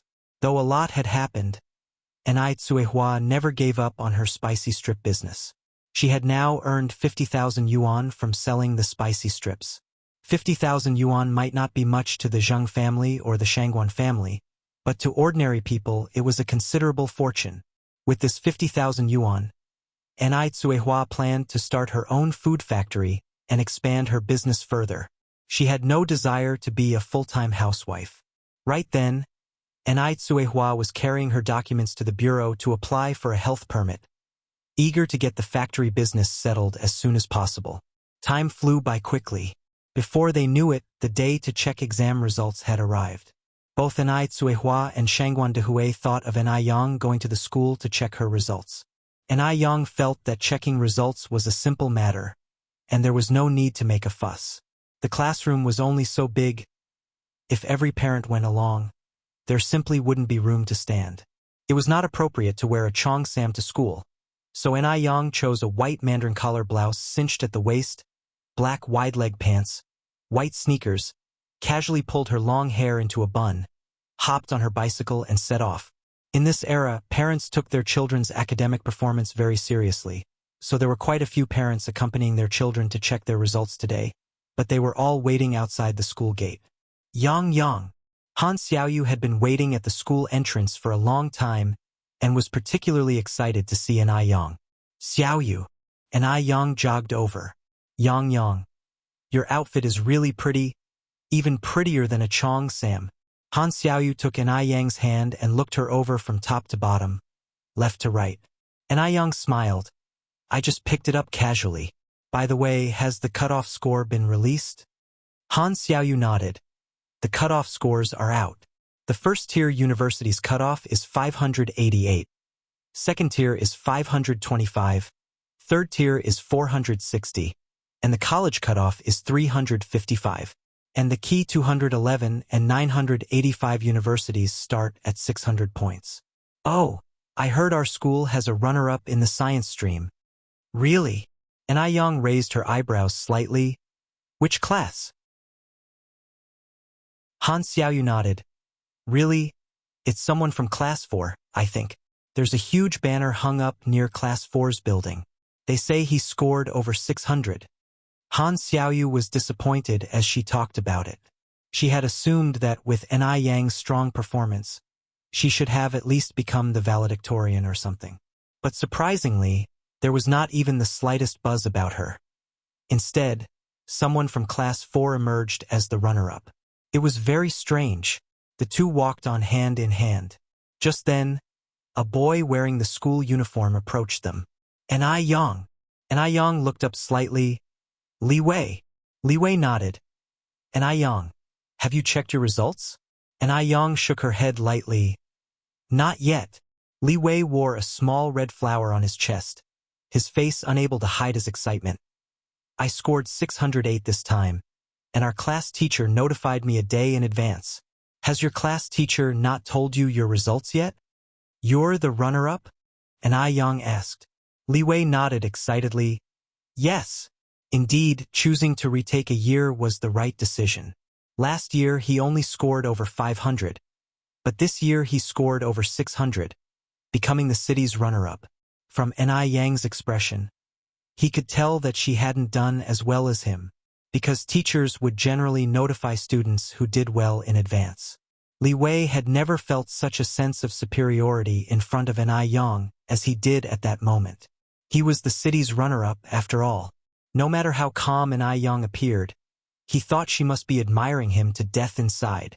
Congratulations! Yang's expression remained unchanged. Li Wei continued, Yang, if you didn't do well, don't be discouraged. It's quite an achievement for a girl to get into a college. With your grades, getting into a college should be no problem. MHM. Yang nodded. Just as Li Wei was about to say more, Qian Jinfeng ran over from the side. Xiao Wei, what are you doing chatting with her here for? There's a bunch of journalists waiting outside the school to interview you. Chapter 922. Science Top Scholar. Crushing the Scum in Progress. _2. Qian Jinfeng was like a proud peacock, acting as if nobody was good enough to match her son. Her son was the second highest scorer.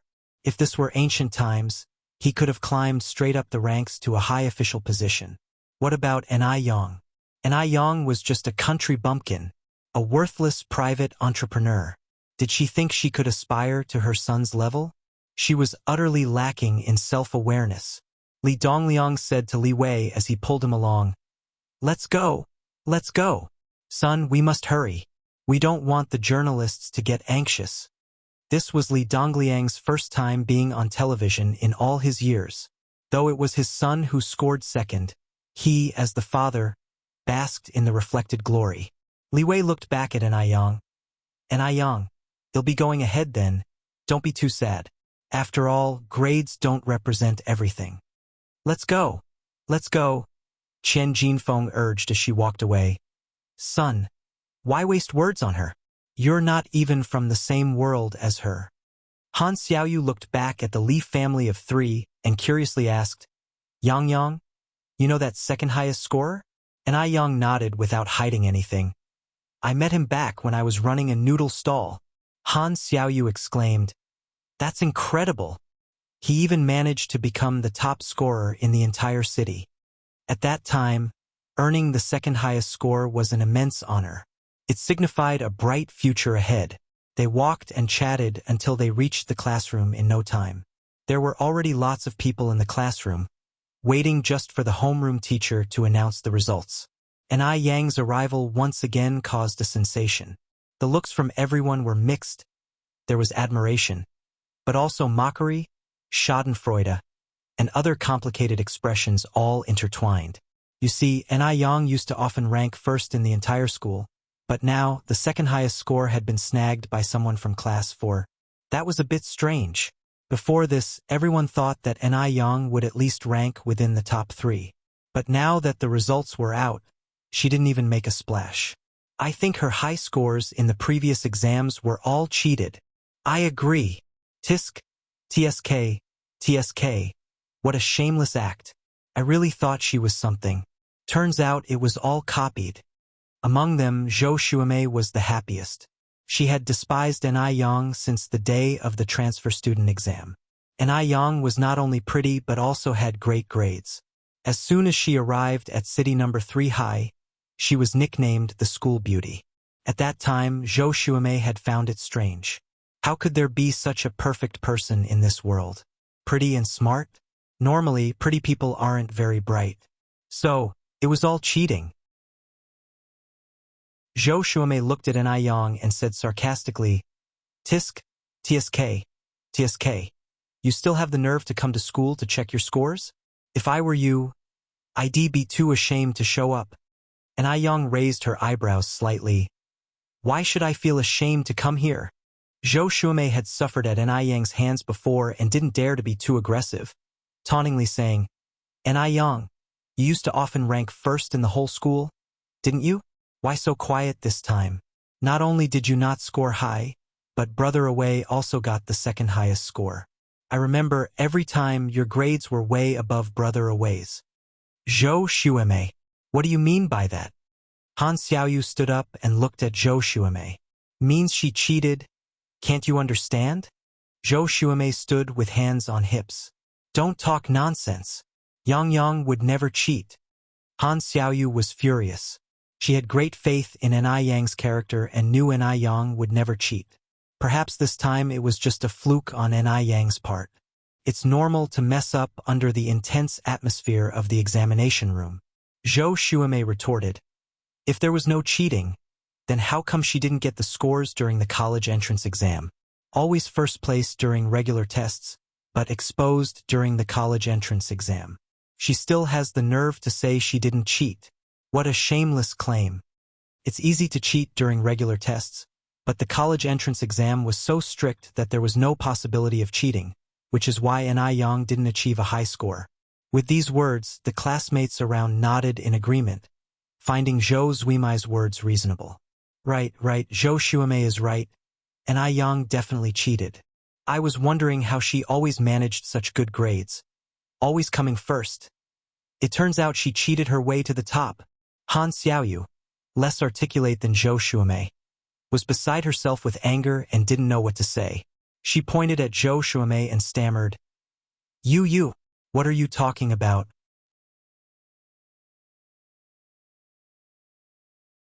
Chapter 923, Science Top Scholar, Crushing the Scum in Progress, _3. Let it go, Xiaoyu. Why even bother talking to such people? Yang said with a smile as she pulled Han Xiaoyu back to her seat. Seeing Yang react this way only made Zhou Xuemei even more arrogant. Look how guilty you are. That's just disgusting. To think you plagiarized. You've totally disgraced our school and our class. Cheater. Yang could keep her composure, but Han Xiaoyu could not. Yang, look at them. Look at that Zhou Xuemei. How could she falsely accuse you like this? Yang, why aren't you angry at all? Yang was very calm and smiled. The innocent have nothing to be angry about. Don't be mad either, Xiaoyu. Oh, I brought you some snacks. In situations like this, the best response is to keep silent. Han Xiaoyu was a real food lover. Upon hearing about food, her eyes lit up. What kind of snack? Yang took out a cup of New York milk tea and a box of glutinous rice dumplings from her backpack and handed them to Han Xiaoyu. Ah, Yang, I love you so much. Han Xiaoyu hugged Ni Yang excitedly. Han Xiaoyu loved New York milk tea and their sweets, but there was always a long queue for New York milk tea, and some of the items were limited editions, not always available even if you had the money. Ni Yang had her ways, always managing to get them. "I'll pay you." Han Xiaoyu pulled out 50 cents and handed it to Ni Yang. Ni Yang smiled and said, "You always insist on paying, but we are about to graduate. This treat is on me." Although Han Xiaoyu loved her food, she never took advantage of Ni Yang. Even if Ni Yang refused to take money, she insisted on giving it to her. Teacher's office. It wasn't just the students of Class 5 who were taken by surprise, but also the homeroom teachers of various classes. Everyone thought Ni Yang would surely be in the top 3. Unexpectedly, the second top spot went to someone from the neighboring Class 4. Ni Yang didn't make even a splash. Such a disappointment. Coincidentally, Zhang Chong taught Class 4. He walked up to Teacher Su, all smiles.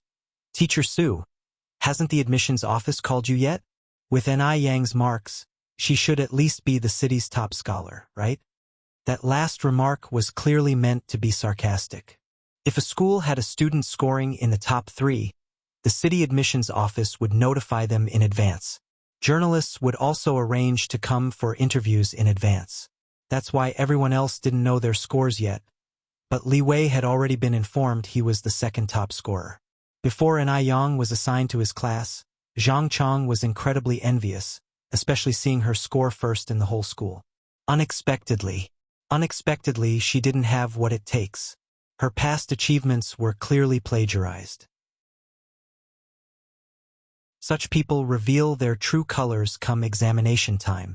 Everyone thought Ni Yang was a dragon, but it turned out she was just a pool of pus.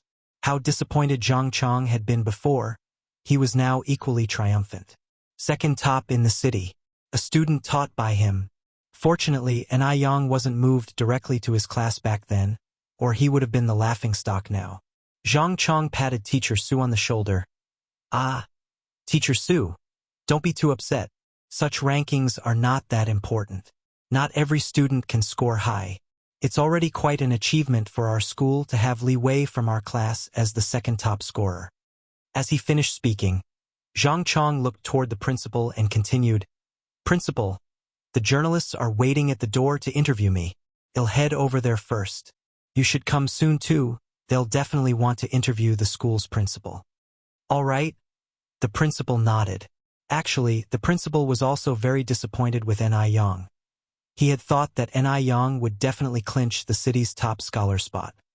He had even bragged to the principals of the neighboring number 1 and number 2 schools, claiming that this year's city top scholar would undoubtedly be from their school, only to be blindsided by Ni Yang's performance. Fortunately, the city's second top scholar was still from their school. Otherwise, it would have been a complete disgrace. On reflecting upon this, the principal felt a bit better. He sighed and said, "Teacher Su, what's going on with Ni Yang? Her previous performance wasn't really plagiarized, was it? It's true what they say, the greater the expectations, the greater the disappointment. Previously, Ni Yang had done so well. Every teacher used her as a model for their classes, her name always on their lips, even her essays used as examples. Now, everyone wished they could go back and tell their past selves off. Isn't this presenting students with a negative example?"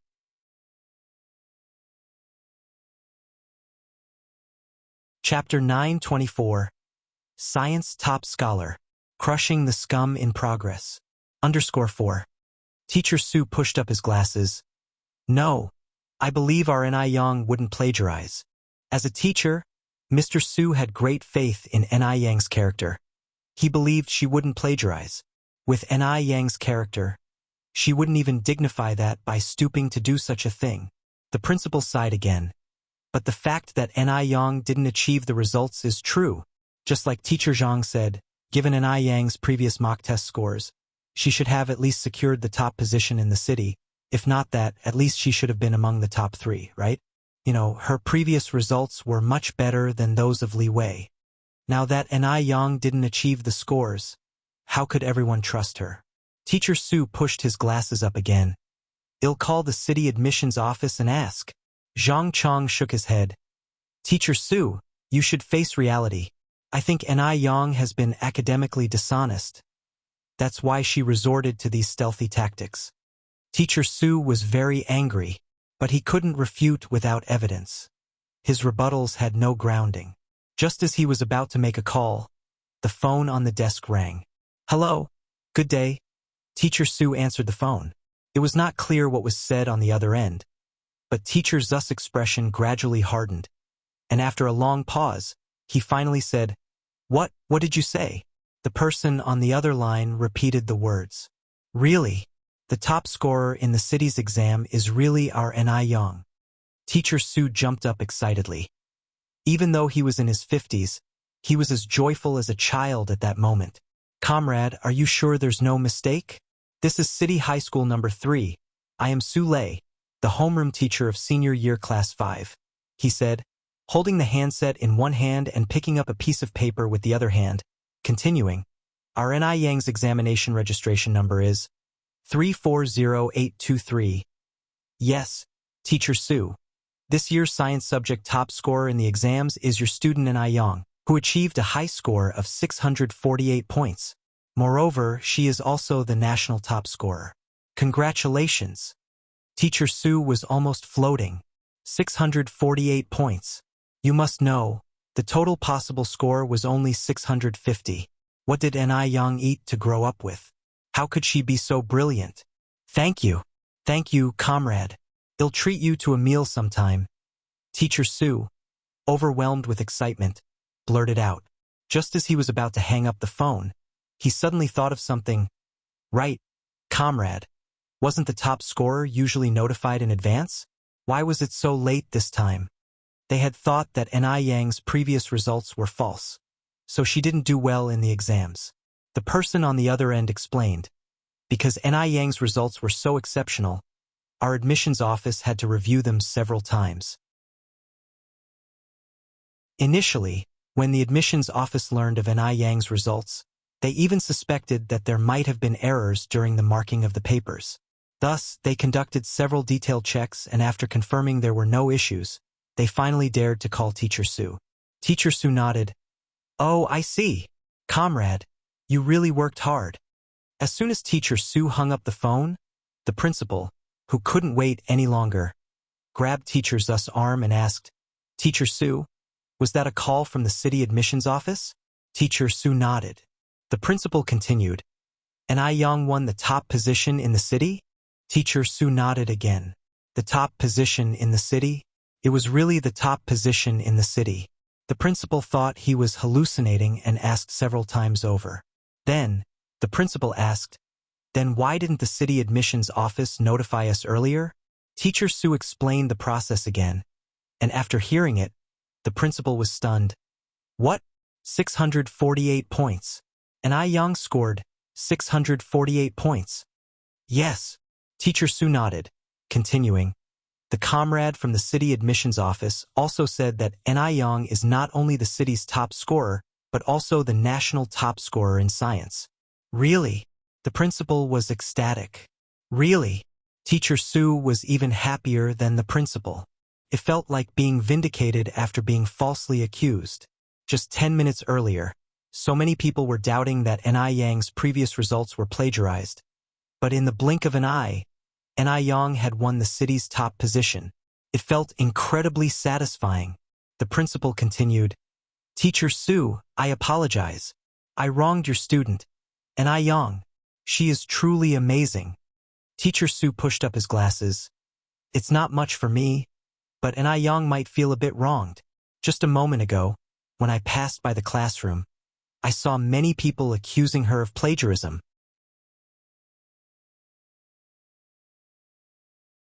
Chapter 925. Science Top Scholar. Crushing the Scum in Progress. _5. Upon hearing this, the principal's face showed a hint of guilt, and he apologized somewhat embarrassedly. I'm really sorry, Teacher Su. I shouldn't have doubted Ni Yang. Rest assured, I will personally apologize to Ni Yang. Teacher Su laughed and said, Principal, you are being too serious. Our class Ni Yang is not the petty type. She probably didn't even take this matter to heart. Exactly. Our national topper definitely isn't petty. The principal excitedly patted Teacher Zu's shoulder.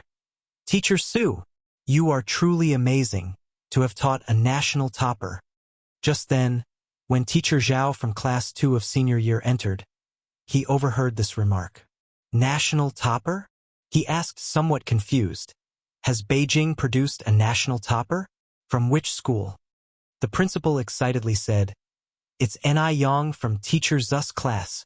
Truly, Teacher Su deserves great credit for teaching such a talent. National topper? Not to mention Third City Middle School. Even Beijing hadn't produced a national topper in a long time. Is there some mistake? Teacher Zhao expressed doubt. Hadn't he heard that Ni Yang's past achievements were plagiarized? How had she suddenly become a national topper? Also, weren't the top 3 ranks usually notified in advance? The principal arrogantly said, The city admissions office personally called. How could there be a mistake? Teacher Su knew about Teacher Zhao's doubts and explained the reasons to him. Teacher Zhao said enviously, Teacher Su, you are really incredible. Having taught a national topper, Teacher Zu's future is truly boundless. Before this, Teacher Zhao's most admired person was Zhang Chong, as Zhang Chong's class had a student who became city's second best.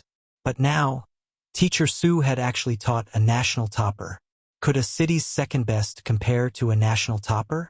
Next to the national topper, the city's second best couldn't even be seen. Teacher Su humbly said, Not at all.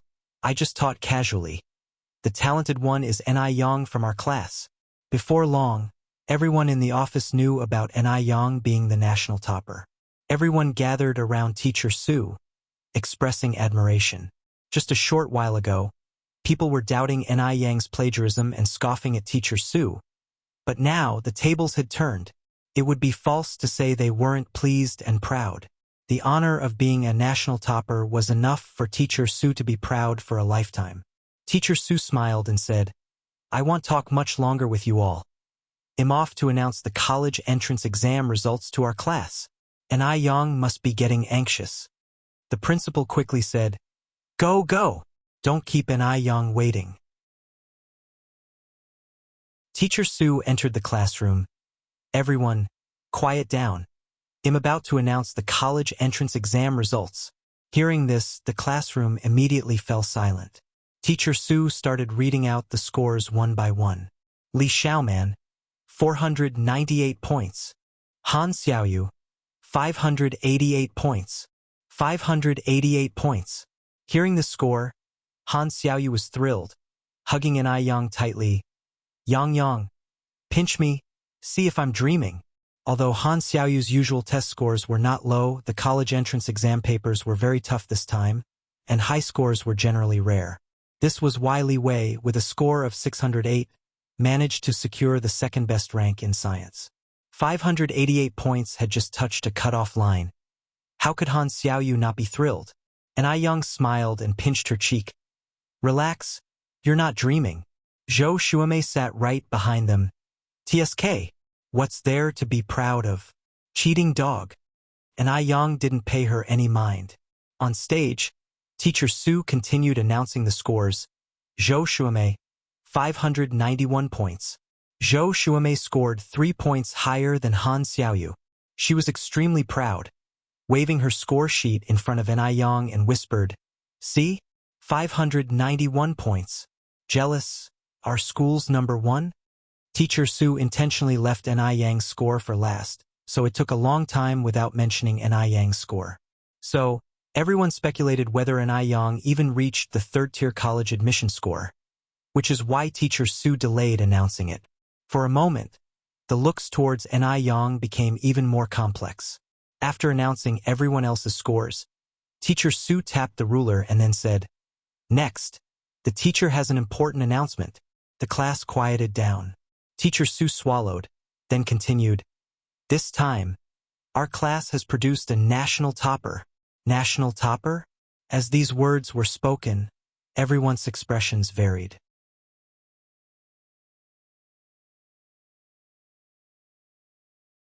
Chapter 926. Science Top Scholar. crushing the scum in progress. _6. All the scores were reported, and their class didn't have a single person who scored over 600. Who could the national top scorer be? Could Teacher Su be dreaming? It was at this moment Han Xiaoyu suddenly realized that there was still one person whose score hadn't been announced. She turned her head to look at N.I. Yang. Yang, could it be you are the national top scorer? Because the classroom was particularly quiet, Han Xiaoyu's voice seemed especially loud. Upon hearing this, Zhou Shuimei burst out laughing. Han Xiaoyu, are you dreaming? She could be the first in the nation? Everyone knows that high scorers get notified early. There's no way the runner-up from the class next door has appeared, and the top scorer of the city hasn't. Logically, the top scorer of the National College entrance examination should be notified even earlier. Following Zhou Shuimei's laughter, other students in the class also laughed along. Teacher Su, stop joking around with us. Who in our class could possibly be the national top scorer? Teacher Su pushed his glasses up and said with a smile, I am not joking with you guys. The person who is the national top scorer is N.I. Yang. As he spoke, Teacher Su personally brought the score report to N.I. Yang. N.I. Yang, congratulations!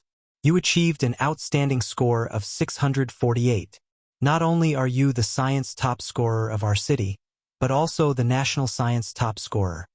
N.I. Yang was still a bit stunned at this moment.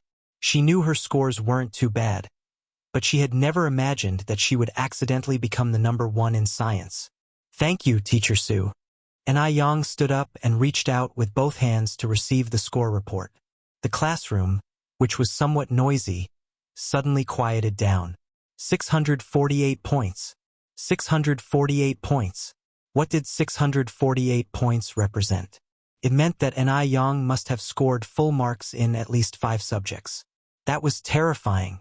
The students who had mocked N.I. Yang were now frozen, faces full of complex expressions. Especially Zhou Shuimei, whose face had all the colors of the rainbow, looking extremely amusing. Just now, she had been so proud of her 591 points, not expecting that N.I. Yang would become the city's top scorer in an instant. Moreover, she had just viciously mocked N.I. Yang. Now her face was in unprecedented pain, and it was especially hard for her to digest. Why did N.I. Yang get to be first? Did she cheat? But there was absolutely no chance of cheating in the college entrance examination. Zhou Shuimei was suffering so much, her heart twisted with envy. Teacher Su brought over an exaggeratedly big red flower and wanted N.I. Yang to wear it. However, N.I. Yang kindly refused. Being humble at the right time was still necessary. Teacher Su didn't insist on N.I. Yang wearing it. Not wearing the big red flower couldn't take away the fact that she was the national top scorer. After announcing the scores, Teacher Su led everyone out to take the graduation photo. Yang, you have to treat me to a meal. You definitely have to. Han Xiaoyu was even happier than if she had become the national top scorer herself. She just knew N.I. Yang hadn't cheated. It was all about winning that pride. Of course, that's a given. Tell me, where do you want to eat? Han Xiaoyu said with a smile. I can pick anywhere? Of course. N.I. Yang nodded. Han Xiaoyu said, then, can I pick National Beauty for a big meal? N.I. Yang nodded. No problem at all. Seeing N.I. Yang agree so earnestly, Han Xiaoyu laughed. I'm just joking with you.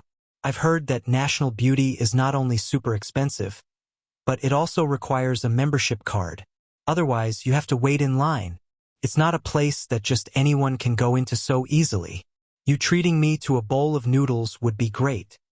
Han Xiaoyu was just teasing N.I. Yang, never intending to really go to Gus Tianxiang for a meal. N.I. Yang smiled and said, I was just joking with you too. She planned to give Han Xiaoyu a surprise quietly. When they went out to take their graduation photos, a bunch of journalists were interviewing the salutatorian, his family, as well as Zhang Chong at the campus gate. Li Wei saw N.I. Yang and her classmates walking from that direction, his face full of a sense of superiority. N.I. Yang must be envious of him now. After all, he was the salutatorian. But some things, even if envied, could not be obtained. Just then, A journalist extended the microphone and asked, Li Wei, as our city's salutatorian, can you tell us about your self-awareness? Li Wei was about to answer when a large group of journalists surged in from outside, and he was startled. Were all these journalists here to interview him? It must be so. After all, he was the city's salutatorian, a rare genius seen once in a century. Thinking this, Li Wei straightened his collar. He wanted to be on television in his best spiritual state, because then, everyone in the country, including Ni Yang, would see him. Just as Li Wei was about to answer the journalist's question, the journalist's pager suddenly rang. The journalist glanced at the pager and his excited expression changed. Oh my God, the national top scholar. It's been years since Beijing produced a national top scholar. Everyone wanted to interview this national top scholar first. The journalist quickly pulled the microphone away from Li Wei and ran with the others towards the campus. Li Wei was dumbfounded. Weren't these people here to interview him?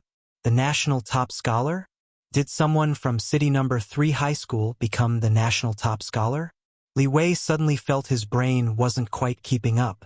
Did their school really produce a national top scholar? That shouldn't be right. If there really was a national top scholar, one would expect the news to have been posted earlier, not waited until now.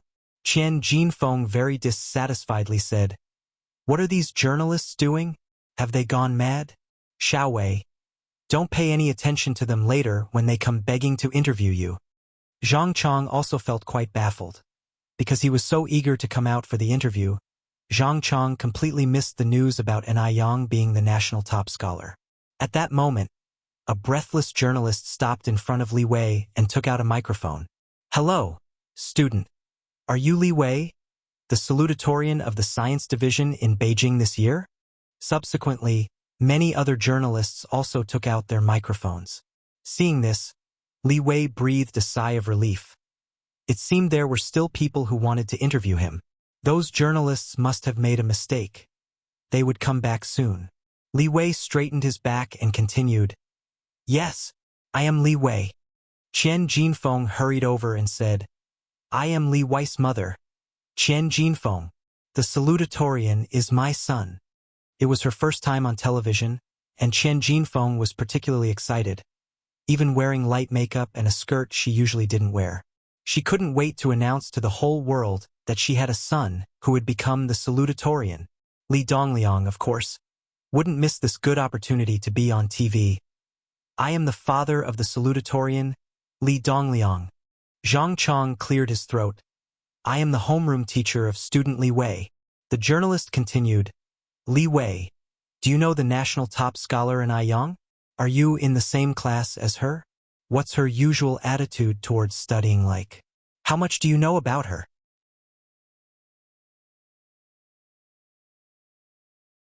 Chapter 927. Just like this. Conquered by you. Although we couldn't interview the national top scholar, interviewing a fellow alumnus is also possible. Perhaps the alumnus knows some exclusive news. Upon hearing this, Li Wei was stunned. What? He only felt a buzzing noise around his ears. The national top scholar? Ni Yang is the national top scholar? Was he experiencing auditory hallucinations? The others around him wore the same expression as Li Wei. Seeing that Li Wei hadn't spoken for a while, the journalist continued, Student, Li Wei, are you listening? Li Wei then came to his senses. Ah, I'm listening. The journalist repeated the previous question. Li Wei didn't answer the journalist's question but instead asked, Ni Yang, scored the national top scholar? This was simply too unbelievable. How could Ni Yang possibly score the national top scholar? What in the world was going on? Just a second ago, Li Wei was basking in the joy of having secured the second highest city rank. But the next second, he felt like he had fallen into an ice cellar. A chill spread throughout his body. Zhang Chong beside him was completely flustered. How could Ni Yang have achieved the national top scholar? If she had scored the national top scholar, why hadn't there been any indication beforehand? Comrade journalist, you must have made a mistake, Zhang Chong said with a stiff smile. Our school only has one second highest city ranker, and that's our classmate Li Wei. And Ai Yang wasn't one who cheated, was she? How could she possibly score the national top scholar? This had to be a mistake. He was the only outstanding teacher this year. Just then, a commotion arose from behind. Here they come, over there. The one beside the principal is the national top scholar. Let's hurry over. The journalists who had originally surrounded Li Wei, in that instant, all ran off. Li Wei also turned his head to look. He saw an Ai Yang being surrounded by a crowd, walking this way, like the moon surrounded by a halo of stars. She really was the national top scholar? Li Wei licked his dry lips, not knowing quite what to feel. Qian Jinfeng was about to go mad. The most brilliant person was supposed to be her son. How could that cheap girl in Ai Yang become the national top scholar? Wasn't she just a small business owner? How could she take away all the journalists? Come back. All of you come back. My son is the runner-up. Don't you want to know about his study methods? Mom, stop it. Li Wei pulled Qian Jinfeng back. Aren't you ashamed? Reluctantly, Qian Jinfeng closed her mouth. These people are crazy. Crazy. They leave you, the runner-up, uninterviewed to actually go interview that small business owner. Who knows if her national top scholar title is even real? Qian Jinfeng said. Li Wei sighed. If you question whether hers is fake, others could also question if my second highest city rank is fake. Mom, stop talking nonsense. The college entrance exam is a serious matter. Be careful of bringing trouble with your words. Hearing this, Zhang Chong nodded in agreement. That's right, Li Wei's mother. Li Wei is right. You could end up being legally responsible. The college entrance examination was so strict that it was absolutely impossible for cheating to occur. Frightened, Qian Jinfeng quickly covered her mouth. Zhang Chong suppressed the discomfort at the bottom of his heart, patted Li Wei on the shoulder. Li Wei, even though Ai Yang scored the national top scholar, you shouldn't be discouraged. You secured the second highest city rank. The teacher is already very happy. This is the first time I have taught a student who achieved such a rank. As a teacher, one must not say things that could harm a student's spirits at times like this. Zhang Chong wasn't a muddle-headed person either. Li Wei nodded. I understand, Teacher Zhang. Li Wei truly felt bitter. He had been proud of having scored the second highest city rank and had even advised Ai Yang not to be discouraged. But unexpectedly, the situation had turned upside down in an instant. He was merely the second highest city ranker. How could he compare with Ai Yang? Xiao Wei, don't be sad. You are still the pride of your father's heart. Li Dongliang patted Li Wei on the shoulder. Li Wei nodded again, then turned his head to look over at Ai Yang. At that moment, Ai Yang was being interviewed by journalists. Upon seeing Ai Yang, the journalists were quite amazed. Who said that good students weren't pretty? Look how beautiful Ai Yang is. No matter from which angle the camera shot, there were no blind spots. Moreover, not only was Ai Yang beautiful, but she also had an excellent demeanor, without the typical nerdy air of someone who had buried themselves in books. She was youthful and vibrant, truly a representative of contemporary students. Ai Yang, when did you find out you were the national top scholar? Asked a journalist. Ai Yang, how are you feeling right now?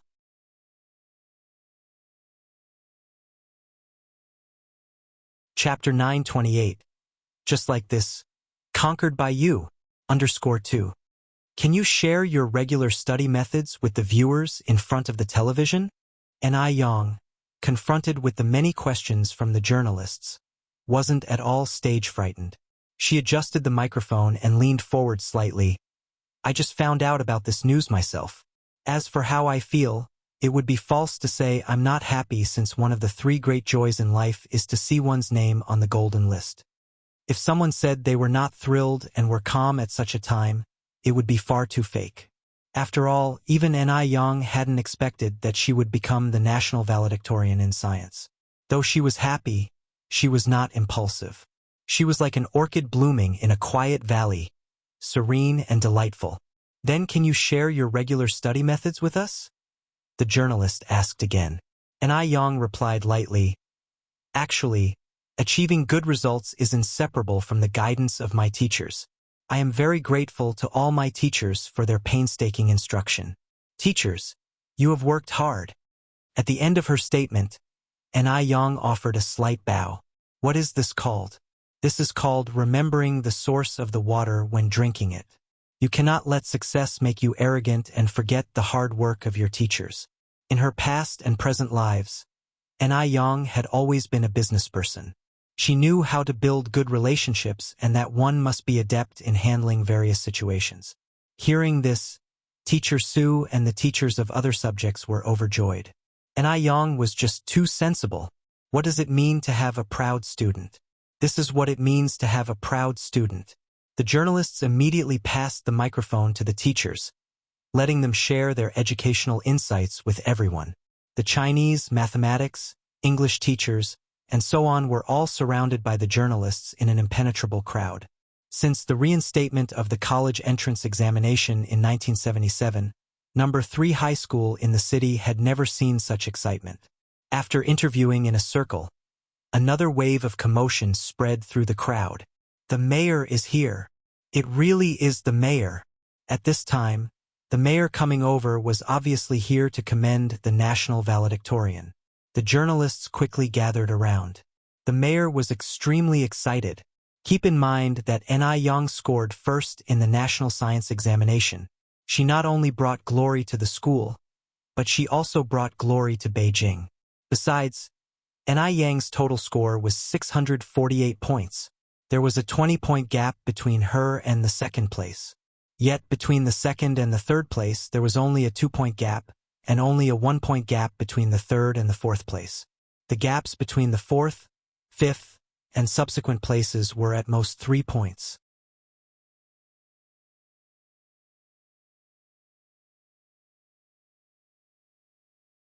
Chapter 929. Just like this. Conquered by you. _3. In an era where communication technology was not advanced, graduation photos were still very important. After today's farewell, some people might never have the chance to meet each other again in their lifetime. Unlike later generations where you can keep in touch through WeChat, QQ. Back then, even big cell phones weren't produced yet. Hence, Ai Yang brought her family's camera specially today. After the graduation picture, she could also take individual photos with other classmates. Yang, take several more pictures for us." Han Xiaoyu urged as she and a female classmate struck the classic scissor hands pose. "Okay." Ai Yang pressed the shutter and took several shots. At that time, not many families could afford a camera, so more and more classmates came to Ai Yang for photos. Ai Yang did not refuse anyone, fulfilling everyone's requests regardless of gender. After the photos, Ai Yang also collected everyone's home addresses, planning to mail the developed pictures later. Seeing that Ai Yang was also going to handle the mailing, classmates started offering money. "Film for the camera and postage costs money, doesn't it?" Ai Yang declined with a smile. "Consider it a graduation gift from me." This was an excellent opportunity to establish connections. Class 5 students had performed exceedingly well, and their future prospects were boundless. Even the most unremarkable one now had endless possibilities in the future. You should never underestimate anyone at any time. After taking photos, a few teachers were especially happy and planned to treat the whole class to a meal, which was essentially a parting gathering, as it would be difficult to get everyone together like this again after today. Hearing that teachers were treating them, all the classmates were overjoyed and cheered immediately. Several teachers took everyone to a state-owned restaurant. Though teachers' salaries weren't high at the time, their class had a country's top scorer, and the overall college entrance rate was very good, so there would definitely be rewards from above. Hence, the teachers didn't skimp on ordering anything on the menu was fair game, and they ordered more than 20 dishes of meat alone. With 60 people in class 5, plus the teachers making it over 60, 20 dishes wasn't a lot for teenagers with big appetites. When life is successful, one should enjoy to the fullest. Ai Yang was the star of the gathering. She raised her glass and toasted everyone. "Thank you for looking after me this past year, teachers and classmates. I'll drink to that first." a full glass of white liquor, and Ai Yang didn't even frown as she downed it. Being a successful businessperson, how could she not drink? Ai Yang's tolerance was honed in her past life.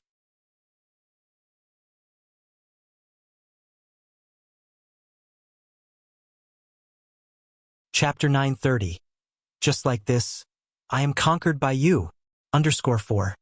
The cheap liquor burned as it went down, inexplicably choking. Han Xiaoyu's eyes reddened from the choking, and she hugged Ai Yang tightly. Yang, I've decided. I'm going to normal university in Beijing and become a teacher. I'll teach a batch after batch of national top scholars. Good. Ai Yang nodded. Dinner lasted more than 2 hours before finally breaking up. On the way back, Teacher Su found Ai Yang alone. Ai Yang, are you going to apply for Yihua University? Ai Yang nodded. Yes. Teacher Su continued. Principal said that with your grades, going to Harvard would be no problem at all. Haven't you considered Harvard? Ai Yang not only had no problems getting into Harvard, but Harvard would also waive all tuition and fees, provide free room and board, and once Ai Yang filled out the application for Harvard, her household registration would also be transferred to M country along with her student status, making her an official citizen of M country. This was something many people yearned for but couldn't achieve, and yet Ai Yang was actually considering Yihua University. Yihua University was very good too, but Harvard was, after all, world-ranked, and the difference between these two prestigious universities was significant.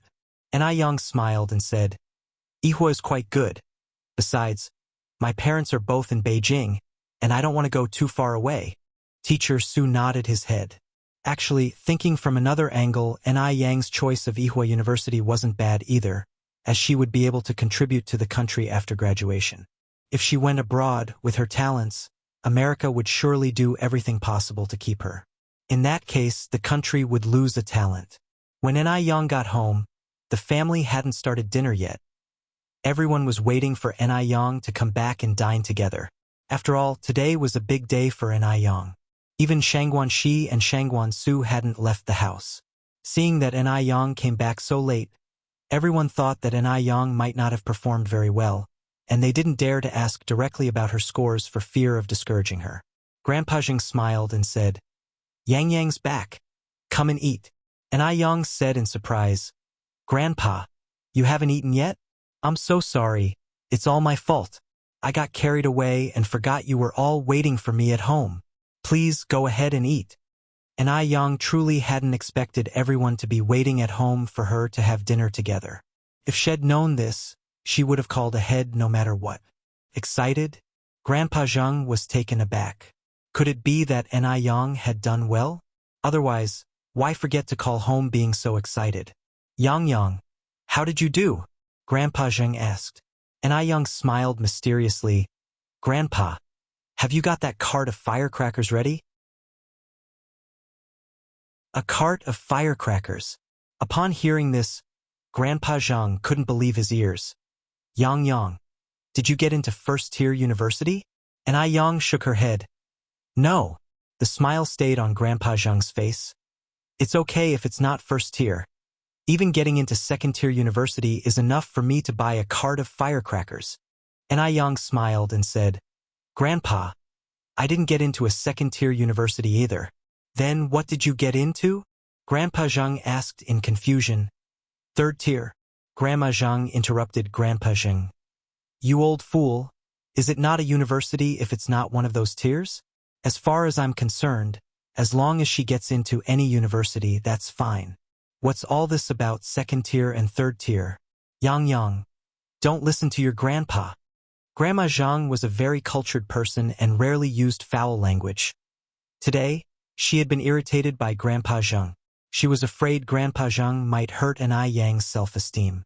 Ai Yang looked up at the people by the table. Grandma, Grandpa, Grandma, parents, Big Brother, Sister Xiaoxi. I scored 648 points in total and am this year's science top scholar. As soon as these words came out, the room went silent instantly. Science top scholar? Ai Yang actually became the science top scholar. Was this an illusion? What? Grandpa Zheng grabbed Ai Yang's hand. Yang, what did you say? Grandpa, you heard right.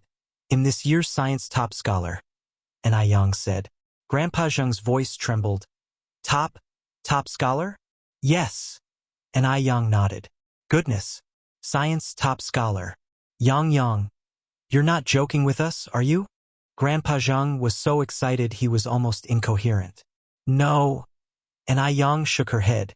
Shangguan, she stood up excitedly. Is it our city's science top scholar? And Yang smiled and said, the national science top scholar. National? My goodness.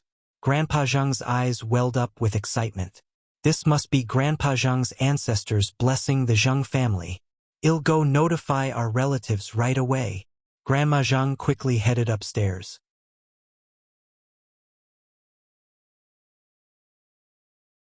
Chapter 931. Just like this, I am conquered by you. _5. I also need to tell Furong and the others. Old Lady Shangguan also stood up. The two elders couldn't wait to announce it to the world. Shangguan Su stood up and said, Yang, congratulations. When you become successful, you can't forget your big brother. And Yang smiled and said, don't worry, I definitely won't. And Tsuehua looked at Yang, feeling a flood of emotions. Her eyes slightly reddened. Shangguan Dehui knew Yang was smart. From the start, he knew Yang wouldn't perform poorly, but he never expected that Yang would actually top the national science exam. This kid had completely exceeded his expectations. Shangguan Dehui smiled and said, Yang, with your scores? Getting into Harvard is no problem at all. It seems this year Beijing University, Ihua University, and Harvard will have a tough competition over you. There are many top scorers, but national top scorers are only 2 each year. All the major universities are vying for them. The lengths they go to snatch the top scorers each year are simply endless. And Yang said, I don't want to go abroad. I want to attend Ihua University. Ihua University? Shangguan Dehui was surprised since he was a professor at Ihua University. And Yang nodded. Ihua University is a century-old institution with strong faculty and a key university. Moreover, it's close to home, so I want to go to Ihua University. In Yang's opinion, Ihua University was not inferior to Harvard. In his past life, some students from Harvard didn't even match up to those from Ihua. As long as you study well, it's the same wherever you are. Shangguan Dehui nodded. That's great. He'll go back and talk to our principal. He'll probably be overjoyed. Yang scored the top national science spot, and the entire family was extremely happy. At night, the news was broadcast on time. Grandpa Zheng, Grandma Zheng, and Old Lady Shangguan sat in front of the TV, glued to the screen, afraid of missing anything. After a while, Grandma Zheng excitedly pointed at the TV and said, Here it comes! Here it comes! Yang is on. Ting Ting, Dehui, Xiaoshu, Xiaoxi, come quickly. Yang is on. Hearing her voice, Shangguan Dehui and Tsuehua dropped what they were doing and rushed over. Shangguan Su and Shangguan Shi also ran over. The calmest person in the family was Yang. Having been a frequent guest on TV in his past life, he was quite used to it. Old Lady Shangguan picked up the phone and dialed Shangguan Furong. Furong, you better turn on the TV right now.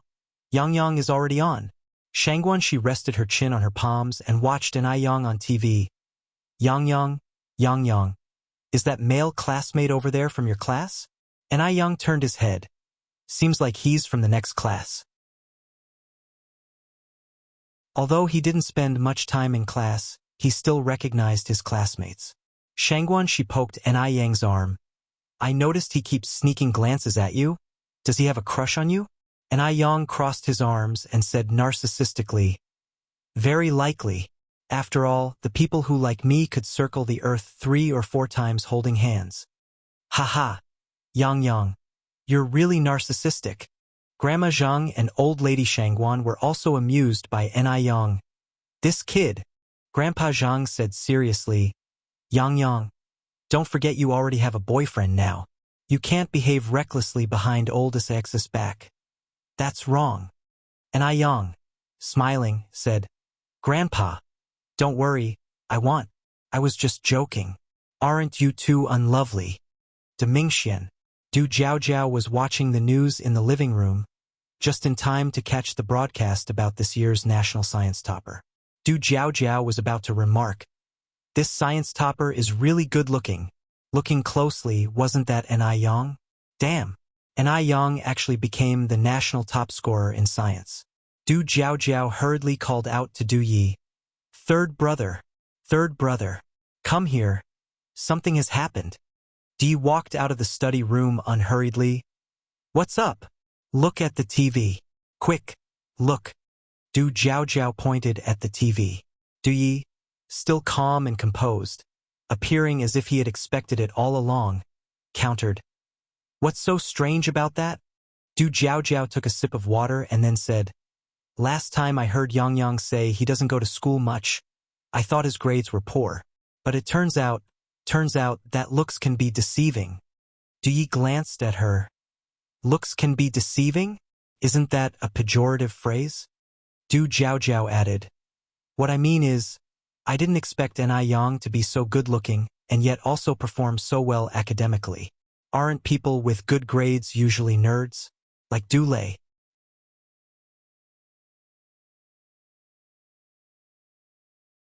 Chapter 932. Just like this, I am conquered by you. _6. Du Lei was the 8th child in the Du family and a true bookworm.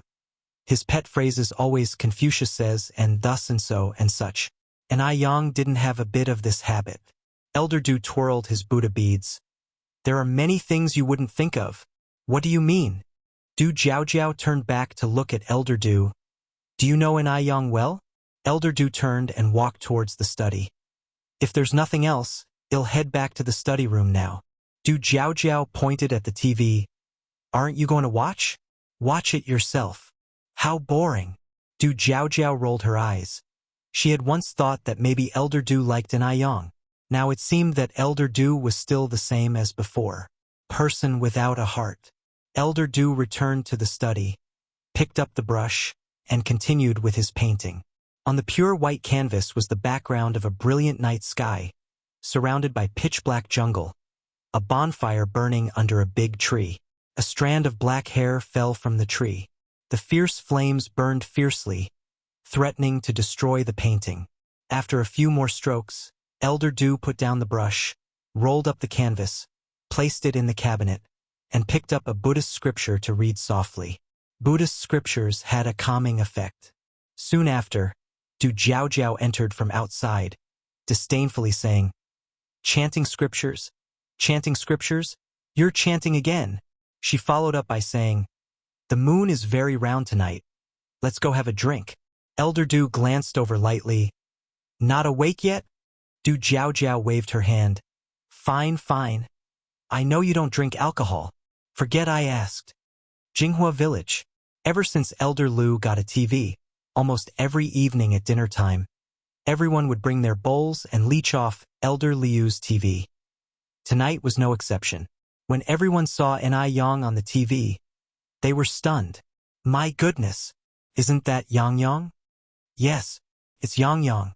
Look at the introduction below. Beijing City and Jinghua Village jurisdiction. Yang Yang is so amazing. I always knew Yang Yang's mom was lucky. The happiest person was the village chief. A national top scholar came from their village. How could the village chief not be happy? He was just about to visit the N.I. family to offer his congratulations when the officials came, saying that journalists would arrive tomorrow for an interview in Scholar Village and ask the scholar to prepare. Scholar Village. The moment the village chief heard those 3 words, he felt like he was floating. Although it was N.I. Yang who had become the top scholar, the village chief also felt honored. The entire village felt honored, especially when he heard that their village would be on TV tomorrow. The village chief was even more excited.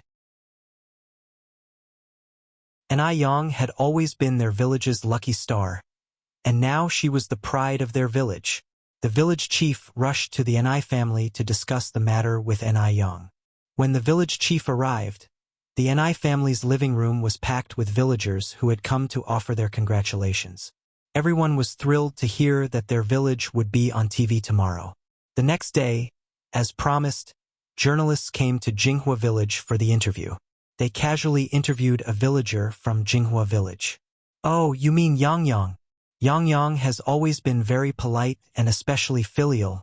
If my boy were even half as outstanding as Yang Yang, I could die with my eyes closed. Are you here to see Sister Ni Yang? We are all Sister Ni Yang's protectors. Yes, we all especially love Sister Ni Yang. Yang Yang is a good child." Across Jinghua village, regardless of gender or age, whenever Ni Yang was mentioned, everyone's face would light up with a genuine smile from the heart. This alone made it clear that Ni Yang was truly outstanding. This was what it truly meant to be excellent in character and learning. In no time, Ni Yang had become the proverbial child of someone else that all the parents talked about. She also became a role model for the contemporary youth to follow. In the blink of an eye, another 5 days had passed. Ni Yang hadn't visited the mall to check the accounts for 5 days, and taking advantage of the nice weather today, she cycled to the city. The top scholar of the entire country had quite the influence, and several employees recognized her when she went to check the accounts at the department store. Although Lu Ru had just arrived in Beijing, she had made quite a few good friends there, and upon their recommendations, she had become a fan of the department store's products. Because the products from the department store were just too good to use. As she was queuing, she suddenly spotted a familiar figure. That despicable girl. Light flashed in Lu Ru's eyes as she tugged at her companion's sleeve. "Yaya, wait here for me. I've got something to take care of real quick." "Okay." Leah nodded. Lu Ru ran out to the mall entrance in one breath and found a public phone booth to make a call. "Hello, brother. Hurry to the Jinghua department store. I've spotted that despicable girl from that day." Lu Qi said, "Xiaoru, you mustn't be impolite like last time. Nor are you allowed to call her a despicable girl again. They'll be right there." Lu Qi was quick to act. He hung up the phone and drove over. Lu Ru pointed and said, "Bro, look. That's her over there." "The most beautiful one?" Lu Qi squinted his eyes. Lu Ru reluctantly nodded. Lu Qi touched his chin and said, "She doesn't seem as rude as you described." From Lu Ru's descriptions, Lu Qi had almost believed the other person to be an unruly woman. He hadn't expected her to be so attractive in person. Taiwan Island was known for its beautiful women, but none of them could hold a candle to the girl in front of him. Lu Ru rolled her eyes at Lu Qi. "Don't be fooled by her nice appearance. She's actually got a terrible temper, extremely impolite, no home training. You'll see in a minute." Lu Qi continued, "Just don't be too impulsive later. You'll have a proper talk with her." The siblings waited on the side for quite a while, until Ni Yang finally came out of the department store. Lu Qi jogged to catch up with Ni Yang. "Comrade, please wait a moment." Ni Yang glanced back slightly. "Do you need something?"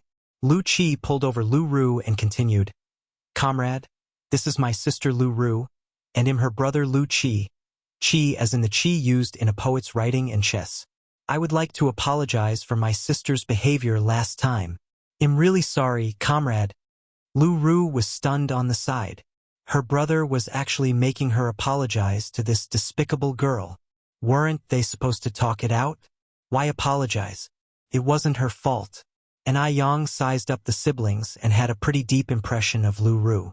A haughty young lady like her was indeed a rare sight in Beijing nowadays. "I've received your apology. Was there something else?" Lu Qi choked up a little, not expecting Ni Yang to respond that way. As the saying goes, 100 years of repair to share the same boat. Our meeting amongst the sea of people is also a kind of fate. "Comrade, do you have some time?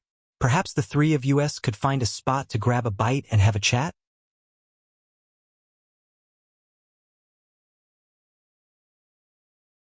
Chapter 933. She's not that kind of person. Second update. Sit down and eat. Ni Yang frowned inconspicuously except when she couldn't avoid social niceties. She didn't have a fondness for dining and chatting with strangers. "If you have something to say, just say it," Ni Yang said lightly, pointing to the rest chairs in the mall. "We can go sit there." Ni Yang had an intuition that this brother and sister were here for the bracelet. Oh, all right, Lu Qi said as he took Lu Ru's hand and walked over. These days, the mall's rest chairs were very simple. Lu Ru sat on the chair reluctantly. If looks could kill, Lu Qi would have died hundreds of times by now.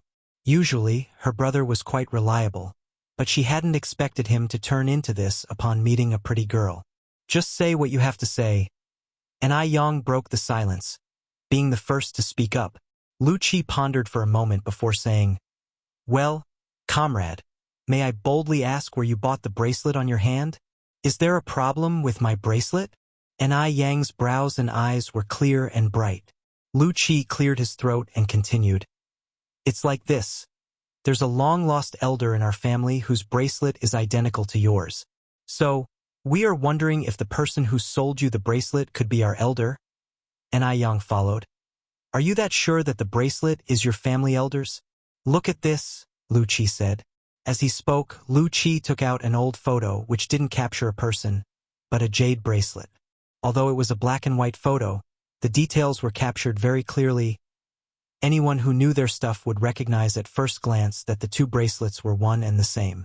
And Ai Yang took the photo and scrutinized it carefully. After a moment, she handed the photo back to Lu Qi. Lu Qi took back the photo. "Comrade, what do you think? Can you believe what I said now? This bracelet truly belongs to my family elder. And frankly, it's also our family heirloom. Comrade, can you tell me where the person who sold you the bracelet is now? Could it be that Lu Qi and Lu Ru were Grandma Liu's descendants? But they didn't look anything like Grandma Liu." And Ai Yang's expression remained cool. "What relation is that elder to you?" Lu Qi said, "She's my aunt." And normally a term of respect for one's father's brother's wife. Could it be that they were all Grandma Liu's nephews and nieces? Grandma Liu was currently all alone. If she could find family, that would be nice. And Ai Yang continued, "I can't just take your word for it. I need to go back and verify. I think you just don't want to return that bracelet." Lu Ru interrupted. "Do you realize that bracelet is our family heirloom? What you're doing is theft." It was just too shameless. They had made it so clear, yet she still didn't want to return the bracelet. Lu Qi frowned. "Xiaoru, don't be so impolite. Comrade, I'm sorry, my sister is just like this." Lu Ru could be angered to death by Lu Qi. If she had known it would turn out like this, she wouldn't have called him over. Good for nothing whose loyalties lie elsewhere. That bracelet is originally our family heirloom. And Ai Yang wasn't upset and looked up at Lu Ru. "Why don't you just claim the entire mall is your family heirloom then? Legally, what you're doing is called slander." Lu Ru was left speechless. Too outrageous. This shameless girl was really just too much. Seeing Lu Ru's mood worsening, Lu Qi quickly pushed her behind him and smiled apologetically to Ai Yang. "Don't be angry with her, comrade. My sister, she just didn't grow a brain, you shouldn't stoop to her level." And Ai Yang, sensing Lu Qi's attitude was still decent, continued, "To tell you the truth, my bracelet was also given to me by an elder from my family. They'll go back and ask her, and check the situation. If it turns out you are telling the truth, it'll let you know her address. By the way, do you know her name?" Lu Qi said, "I don't know my aunt's name, but she would definitely know my father's name. He is Lu Haoshan." And Ai Yang nodded slightly. "Okay, I got it. They'll tell her once I get back." "Thank you for your trouble," Lu Qi continued. "Do you mind telling me your name?" Instead of answering directly, and Ai Yang asked, "Will you have time tomorrow?" "Yes." Lu Qi nodded instinctively, and Ai Yang took a watch out of her pocket and checked the time. "Then let's meet here at the same time tomorrow afternoon." "Agreed. It's settled then." Lu Qi nodded again. Hum. After saying this, and Ai Yang turned and walked away. Lu Qi watched Ai Yang's departing figure. His lips curved into a silly smile. "Brother, why did you just let her go like that?" Lu Ru was nearly fuming with anger. Lu Qi didn't turn back as he spoke. "Didn't she say she would come again tomorrow?" Lu Ru said in exasperation. "You believe what a woman says? Who knows if she will show up tomorrow afternoon?" Lu Qi said firmly, "She's not that kind of person.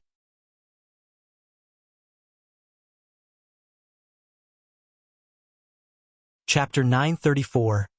Great Beauty. Siblings? Some people, just by looking at their faces, you can tell their character. Lu Qi believed that Yang was not one of those people. Lu Ru snorted coldly.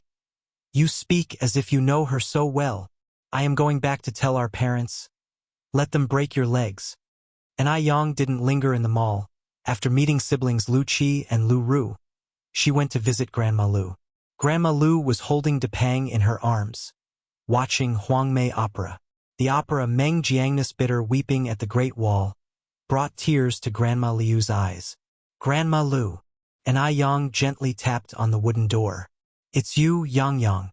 Grandma Lu turned around, wiping her tears. Depang meowed, leaping from Grandma Liu's lap onto Yang. Come, have a seat. Grandma Lu patted the small bamboo chair beside her. Yang walked over and sat down. After some small talk, Yang brought up the important matter. Grandma Lu, do you know Lu Haoshan? Lu Haoshan. Grandma Lu frowned. I don't know him. Could you think about it a bit more? Yang continued. Grandma Lu shook her head. I still don't recognize that name, Yang. Why are you asking about this Lu Haoshan all of a sudden? Then, Yang mentioned the matter concerning siblings Lu Qi and Lu Ru. Their heirloom, Grandma Lu said angrily. What kind of people are these siblings? When did my bracelet become their heirloom? Yang, don't pay attention to them. This bracelet has always been mine. Nobody else's heirloom. Yang continued. Grandma Lu, could it be possible that they are your long-lost relatives? Their father is called Lu Haoshan. Are you sure you don't know Lu Haoshan? Grandma Lu firmly shook her head. I may be old, but am not senile. I'm certain I do not know Lu Haoshan. I suspect they just want to swindle your bracelet. Yang, don't let them deceive you. Aside from her parents, Grandma Lu had 3 older brothers, 1 younger brother, 8 sisters-in-law, and about a dozen nieces and nephews, all lost during the war. Some died, some disappeared. That year of the war, Grandma Lu had been newly married when the sudden conflict took her husband's life. Whenever she recalled these memories, it became hard for Grandma Lu to breathe. Grandma Lu wiped her eyes, continuing, Now I'm just a lonely old widow. I don't have any relatives left. Yang took out a handkerchief to wipe Grandma Liu's eyes. Grandma Lu, don't be sad. Aren't you still have me? Yes. Grandma Lu nodded. She felt fortunate to have met Yang in her twilight years. Had it not been for Yang, she might have been gone from this world long ago. In old age, even a common cold or fever could be life-threatening. Once, Grandma Lu had lain in bed for 3 days with a fever. If Yang hadn't come to see her, the grass over her grave would be several meters high by now. That's why Grandma Lu had given Yang her most precious possession. She truly regarded Yang as her own granddaughter. Worried that Grandma Lu might miss out on meeting her relatives, Yang suggested, Grandma Lu, how about I arrange a meeting for you? Better to recognize mistakenly than to miss out on a possible miracle. I don't want to meet. Grandma Lu waved her hand. Decades have passed.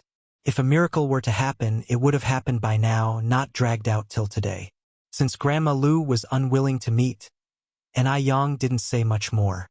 The next day, Yang took a set of limited edition skincare products and punctually met at the mall as agreed.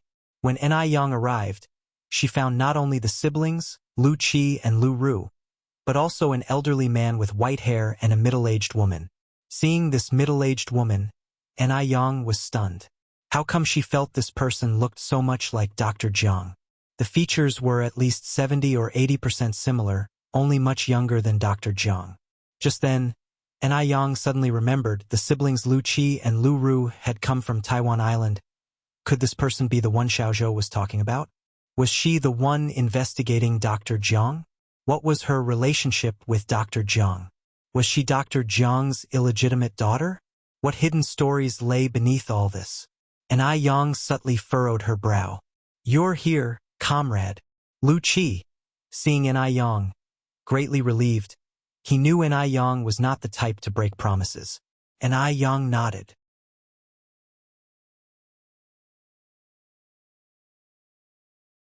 Chapter 935. Great Beauty. Siblings? Lu Qi continued. This is my father and this is my mother. And Ai Yang was taken aback. Before Lu Qi introduced them, she had thought that the white-haired old man was Lu Qi's grandfather, and that the middle-aged woman and that man were father and daughter. But it turned out they were husband and wife. It really was an odd match. Lu Qi added, my parents are very concerned about my aunt's condition, so they came with me. Please don't mind, comrade.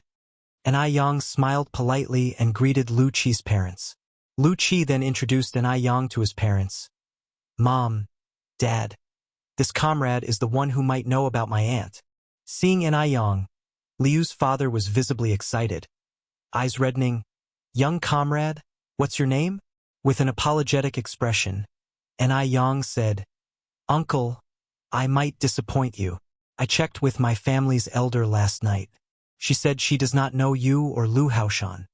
How could this be? Lu Russ' face changed. I think you haven't even told my aunt. You just want to keep our family heirloom for yourself. Xiaoru.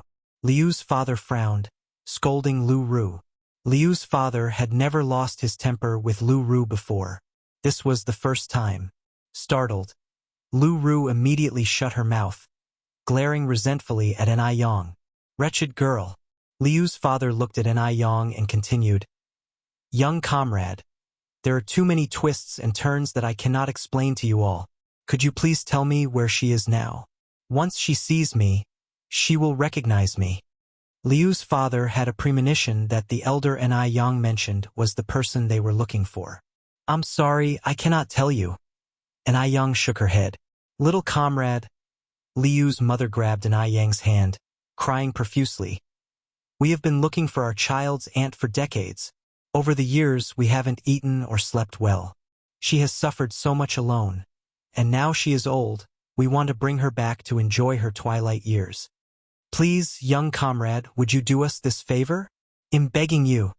Liu's mother covered her face as she cried, while discreetly eyeing the jade bracelet on Ai Yang's wrist. Exquisite, clear, its brilliant verdant color interspersed with streaks of translucent white, smooth and flawless. It was a top-grade jade. This was their family's heirloom. How could it have ended up on someone else's wrist? Liu's mother wished she could remove the jade bracelet from Ai Yang's wrist that very moment. Ai Yang said, Auntie, you're really mistaken. My family's elder is not the person you're looking for. Perhaps it was because Liu's mother looked somewhat like Dr. Jiang that Ai Yang had no particularly good feelings toward her. Moreover, since Liu's mother was asking about Dr. Jiang's whereabouts, this meant Dr. Jiang must have some connection to her. The saying about the company one keeps influencing one's behavior is not without basis. Lu Qi stepped forward. Comrade, don't rush to deny it. Whether she is my aunt or not, we'll find out after we meet. Please just help. My aunt is already 78 this year. If we miss this chance, we might never get to meet her in this lifetime, and some regrets last forever. Liu's mother hurriedly said, Yes, yes, young comrade. Whether she is my long-lost older sister, the children's aunt, you can't decide, neither can we. We need to meet her to conclude.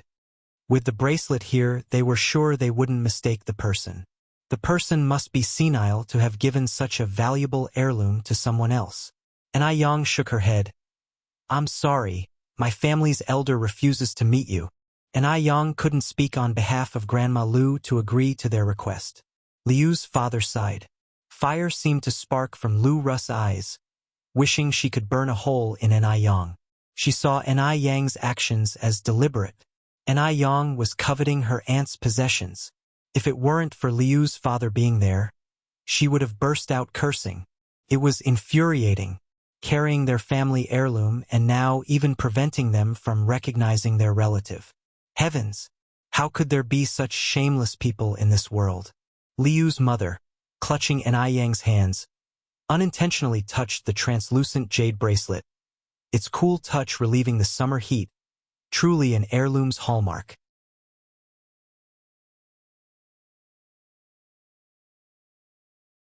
Chapter 936. Great Beauty.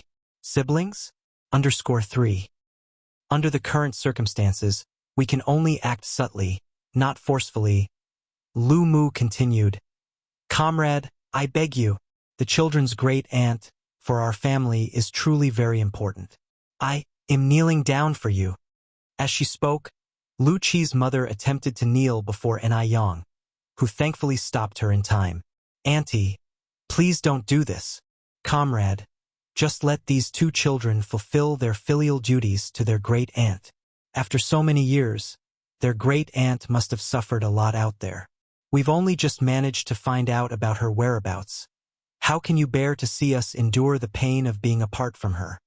We just want her to live well in her last moments. Lu Qi's mother cried so much her voice was nearly lost, tears streaming down her face. Sorry, I can't help you with this. Yang pushed away Lu Qi's mother's hand. Auntie, I have other things to tend to. I'm leaving. With that, Yang turned and left. Lu Qi's mother tried to hold on to Yang, but Lu Qi's father stopped her. Lu Qi's father watched Yang's retreating figure and called out loudly. Comrade, if the children's great aunt is willing to meet with us, please come find us at the mansion in Beijing. Yang moved quickly, disappearing from sight in a moment, leaving it uncertain whether she heard the words or not. Why did you stop me just now? Lu Qi's mother asked Lu Qi's father, continuing, don't you want to find our elder sister? Lu Qi's father shook his head. Since they don't want to talk, even if you cry your eyes out, it's useless. As long as we're sure she's in Beijing, we'll find a way. After saying this, Lu Qi's father continued. Besides, I've already given her our address. If the children's great aunt wants to see us, she will surely send her to find us. Okay. Lu Qi's mother nodded. Then all right, I'll listen to you.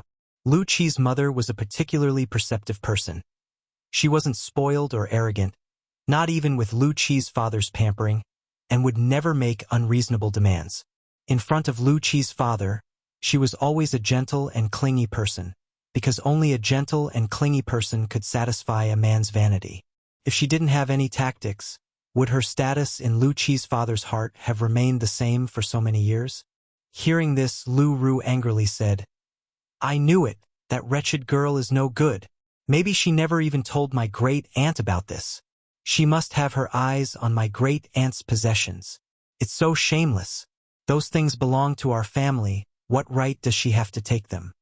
The more Lu Ru thought about it, the more she became convinced it was true. Their family had been separated from their great aunt for so many years. Surely, the great aunt would dream of seeing them, so how could she refuse a meeting? It was clearly Yang causing trouble. Shut up. Lu Qi looked at Lu Ru, his face stern. You can't talk about her like that. I will talk. What are you going to do about it? Lu Ru retorted while hiding behind Lu Qi's father. She's just a wretched girl. Shameless. You. Lu Qi raised his fist, as if he was about to hit Lu Ru. Hit me then. Go on and hit me. Lu Ru taunted Lu Qi while making faces, feeling fearless with her parents there. If you dare, come over here. Lu Qi's mother looked at Lu Qi and then said, You're her older brother. Can't you be a little more lenient with your sister? I think Zyrus right. It must be that little brat eyeing your great aunt's wealth, which is why she's going out of her way to stop us from recognizing each other.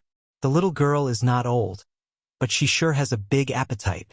Just don't know if she can handle it all. Lu Qi frowned. Mom, please don't talk nonsense. She's not that kind of person. Lu Qi's mother said with displeasure. You don't even know her name, and yet you're so sure she's not that kind of person? Anyway, she's just not. Lu Qi couldn't really lose his temper with his mother. There's a saying, a son is a son until he takes a wife, but a daughter's a daughter all her life. His son hadn't even taken a wife yet, and he was already forgetting his mother. Thinking of this made Lu Qi's mother's brow twitch. Could that little girl be doing this on purpose?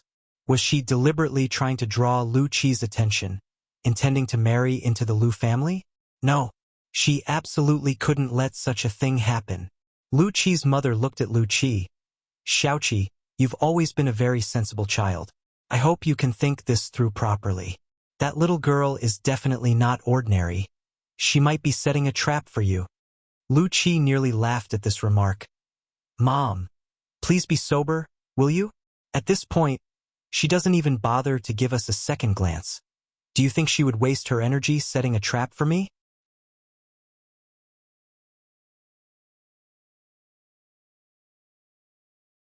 Chapter 937. Great Beauty. Siblings? _4. He did want An Yang to set a trap for him. If An Yang was willing to set a trap, he would definitely jump right into it. But the problem was, she simply didn't bother to do so. Lu Qi was very self-aware and had a good eye for people. He could tell that An Yang was different from the other girls he had met before. Liu's mother glanced at Lu Qi and then said, I don't care, but let me say this up front. My future daughter-in-law must be chosen by me personally. Not just anyone can enter the Lu family's door. I know, Lu Qi replied in a muffled voice. Liu's father timely interjected. That young lady just now, she isn't that kind of person. Wenong, you and Xiaoru, if you meet her again, make sure not to say anything rude. Who knows, all these years, your aunt may have relied on that young lady quite a bit. Liu's father could see that An Yang was not the type of girl who was greedy for money. Zhou Wentong always followed her husband's advice, and upon hearing this, she nodded and said, Yes, I know. My sister has suffered so much over the years. I'm fully aware. I'm not targeting that young girl we just met. I'm just worried that our Xiaoqi might be deceived. You know how naive our child has been since he was young, unaware of how much he's been taken advantage of by girls. After speaking, Zhou Wentong continued, I wonder how my sister is doing now, whether she's healthy. I really want to bring her here to stay with us soon, to let her enjoy a few good years. Liu's father sighed. From the looks of that young comrade, she probably hasn't suffered much this year. Lu Ru chimed in. Almost every day, Mom prays for blessings for my aunt. Even after coming to Beijing, she has not stopped. Surely heaven has been moved by my mom's sincere heart. That's why my aunt hasn't suffered. Zhou Wenong said a bit embarrassedly, Xiaoru, what are you talking about? It's only right for me to pray for blessings for your aunt. Liu's father patted Zhou Wentang's hand. Wentong, you've worked hard these years. Xiaoru is right. It must be your sincere heart that touched heaven. Zhou Wentong simply smiled without speaking. At this moment, not replying was the best reply. Following behind, Lu Qi said speechlessly, Mom and Dad, can we please stop promoting superstitious beliefs? If heaven really could be moved by my mom, then our whole family wouldn't need to work, no one in the entire country would need to work. We could all just sit at home and pray for blessings every day. It's up to us to make things happen. If Auntie didn't have someone to take care of her, who knows what might have happened by now? Upon hearing this, Zhou Wenong felt a surge of anger in her chest, stuck somewhere between rising and falling, making her very uncomfortable, always ruining her moment. Is this really her own son?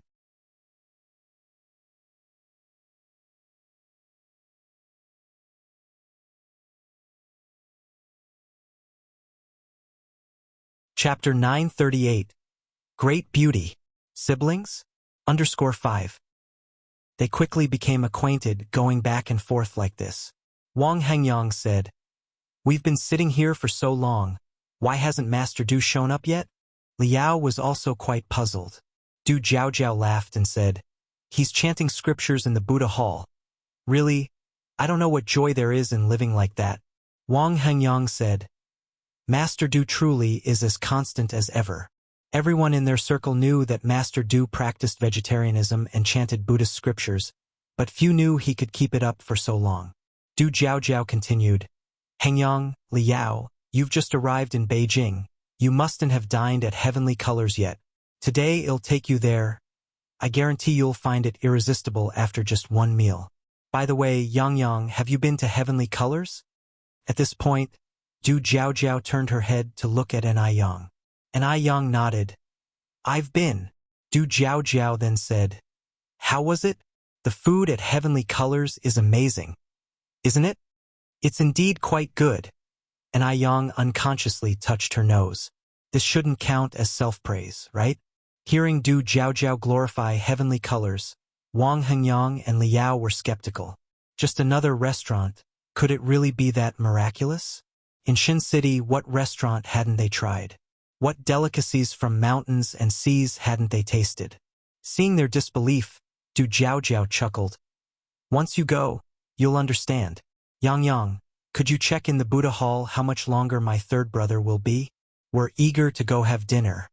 Du Jiaojiao and Yang were quite casual with each other. She often sent Yang on errands, and Yang did the same with her. Mainly, while Master Du was chanting in the Buddha Hall, the household staff didn't dare to disturb him. But Yang was different. After all, Yang was Mo Kishin's girlfriend. He wouldn't get angry with her no matter what. Okay. Yang put down her cup and walked towards the Buddha Hall. As Liao watched Yang's figure disappear in the direction of the door, she whispered softly, "Oh my God! That girl is so beautiful. Jiao, how do you know her?" Du Jiaojiao said, "She's my third brother's good friend's girlfriend. She even saved my third brother once by some fluke." Liao nodded. "Oh, I see. It's a pity she settled for a boyfriend looking that gorgeous." Du Jiaojiao was taken aback. How is being beautiful related to having a boyfriend? Liao continued, "If I were as beautiful as her, I definitely wouldn't settle down so early. I'd like to pass through 1,000 admirers without a single one touching me." "Keep dreaming." Du Jiaojiao poked Liao's forehead. "It's only because our Hengyang is so tolerant. Anyone else would have left you by now. And you're dreaming of passing through crowds." And Yang reached the Buddha Hall. Just as she reached the door, Yang heard the familiar sound of the wooden fish. Yang raised her hand and knocked on the door. Knock, knock, knock. Master Du slightly raised his eyes. A hint of annoyance flickered in them, but it faded away as soon as he saw who it was. He put away the wooden fish. "Big Brother Du, Sister Jiaojiao is asking when you will be done?" "I'm done now." Master Du straightened his clothes, stood up from the cushion with meticulous movements, the essence of dignity and grace in every deliberate motion, and put on his cloth shoes. "Let's go then," said Master Du as he walked to the door. "Oh," and Yang nodded. Walking along, she asked, "Don't you ever get tired of chanting and striking the wooden fish every day?" Master Du slightly raised an eyebrow. "Do you get tired of eating every day? Is that the same?" And Yang retorted. Master Du said, "To me, it is the same." Soon, the two reached the main hall. 5 people, 2 cars. Wang Hengyang and Liao took 1 car, while Master Du, Jiaojiao, and Yang took another. Master Du sat in the front passenger seat, while Jiaojiao and Yang were in the back seats. Perhaps due to some fateful connection, Jiaojiao became exceptionally talkative whenever she saw Yang. Perhaps sitting in front felt bothersome after a while. Master Du slowly leaned back, his hands turning Buddha beads, and began to meditate with his eyes closed. Upon arriving at heavenly colors, Wang Hengyang and Liao finally realized Jiaojiao hadn't exaggerated. Heavenly Colors was truly outstanding. Both visual and gustatory experiences were top-notch. Liao, who usually could only manage half a bowl of rice, incredibly managed to eat 3 full bowls this time, plus 2 desserts. Not sure if it's an illusion, but it seems like the rice here tasted much better than anywhere else. "This restaurant's boss is really amazing," Liao praised generously. Du Jiaojiao smiled and said, "I felt the same the first time I came here."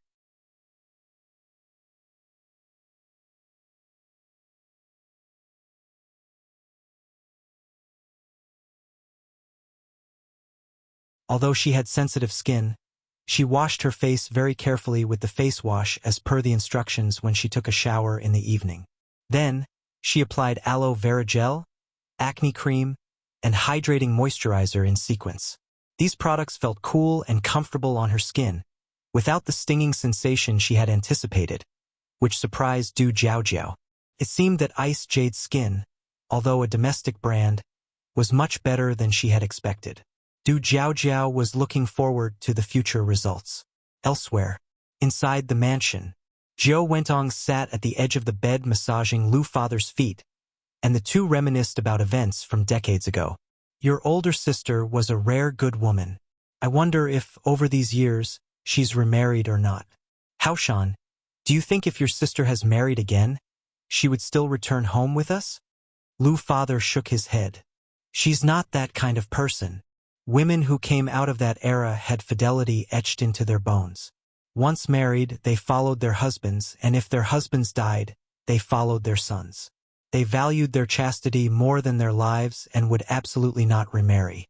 Go back 60 years earlier, and you'd still hear talk of the chastity. Jiao Wentong nodded. I also feel that your sister isn't that kind of person. Lu Father sighed. These years, it's I who have let her down. It's a time of war and chaos. None of this is your fault, Jiao Wentong reassured. Your sister is so kind-hearted. I believe she will understand your predicament. Lu Father sighed again. I hope so. Jiao Wentong smiled and said, Don't worry, your sister definitely won't blame you.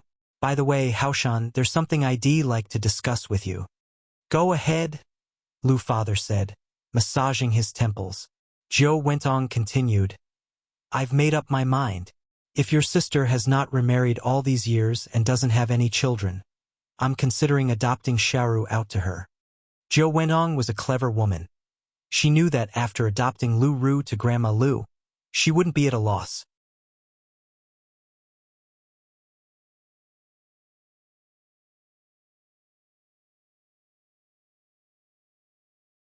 And Ai Cuihua quickly stood up and said, Have you eaten? If not, come and join us. We've only just started. And Ai Yang got up to get some cutlery for Grandma Lu in the kitchen. Grandma Lu stopped Ai Yang's movement. I've eaten, Yang, don't fuss over me. I've come to have a word with you. And Ai Yang said, Then let's talk over here. Mom, you all keep eating. I'll have a word with Grandma Lu. All right? And Ai Cuihua nodded. And Ai Yang and Grandma Lu went over to the living room. Yang, did you go up and see those siblings today? Grandma Lu asked. After all, it concerned her own relatives, so Grandma Lu thought it over for an entire night. She felt she needed to see them at least once. Although the name wasn't correct, what if there were a miracle? For decades, whenever she thought of those people, she could only sustain herself with memories. I've been there, and Ai Yang nodded, telling the truth. The parents of those two siblings came too. Their mother called you big sister and said they wanted to take you back to enjoy your old age. Grandma Lu was the person concerned, and she had the right to know the truth. Big sister. How many years had it been since Grandma Lu heard this address? Ever since her younger brother and sister-in-law had passed. She hadn't heard it. For a moment, Grandma Liu's eyes turned slightly red. Yang, after thinking it over, I want to see them. I'm still clear-headed now and won't mistake my own relatives. And if they really are my younger brother and sister-in-law, then we would miss out.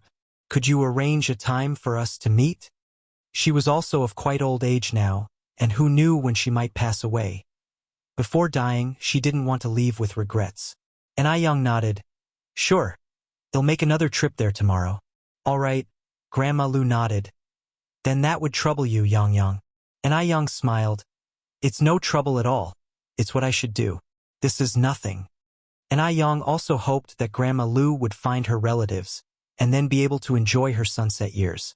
Having been separated from her family for so many years due to the troubled times, the old lattice life had been too hard. The next day, Ai Yang drove to the address mentioned by Lu Father the day before. When she arrived, Lu Qi was just about to leave the house. Seeing Ai Yang, Lu Qi said in surprise, Comrade, why have you come?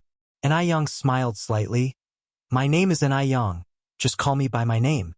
This Grandma Lu who asked me to come. She would like to see you all. Now that Grandma Lu had decided to see them, Ai Yang no longer hid her real name. On hearing this, Lu Qi was overjoyed. Really? Ai Yang nodded. Really? Are your parents free now? If they are, come with me. Lu Qi glanced behind Ai Yang and then asked, Did your family's driver bring you here? I drove here myself, Ai Yang replied. Lu Qi said, You are amazing. My little sister can't even drive. In this era, it was rare for women to drive.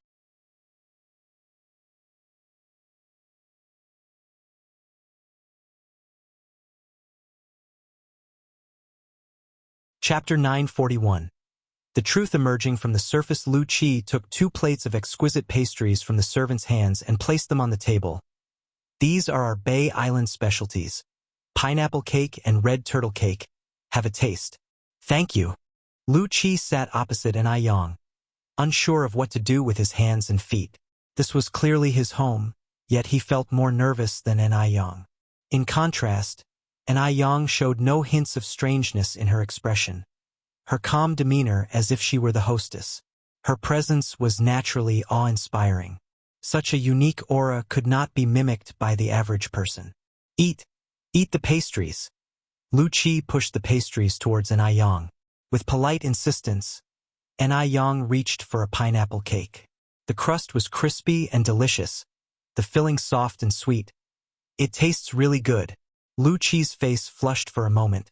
Somewhat embarrassedly, he said, "If it's good, feel free to have a few more pieces."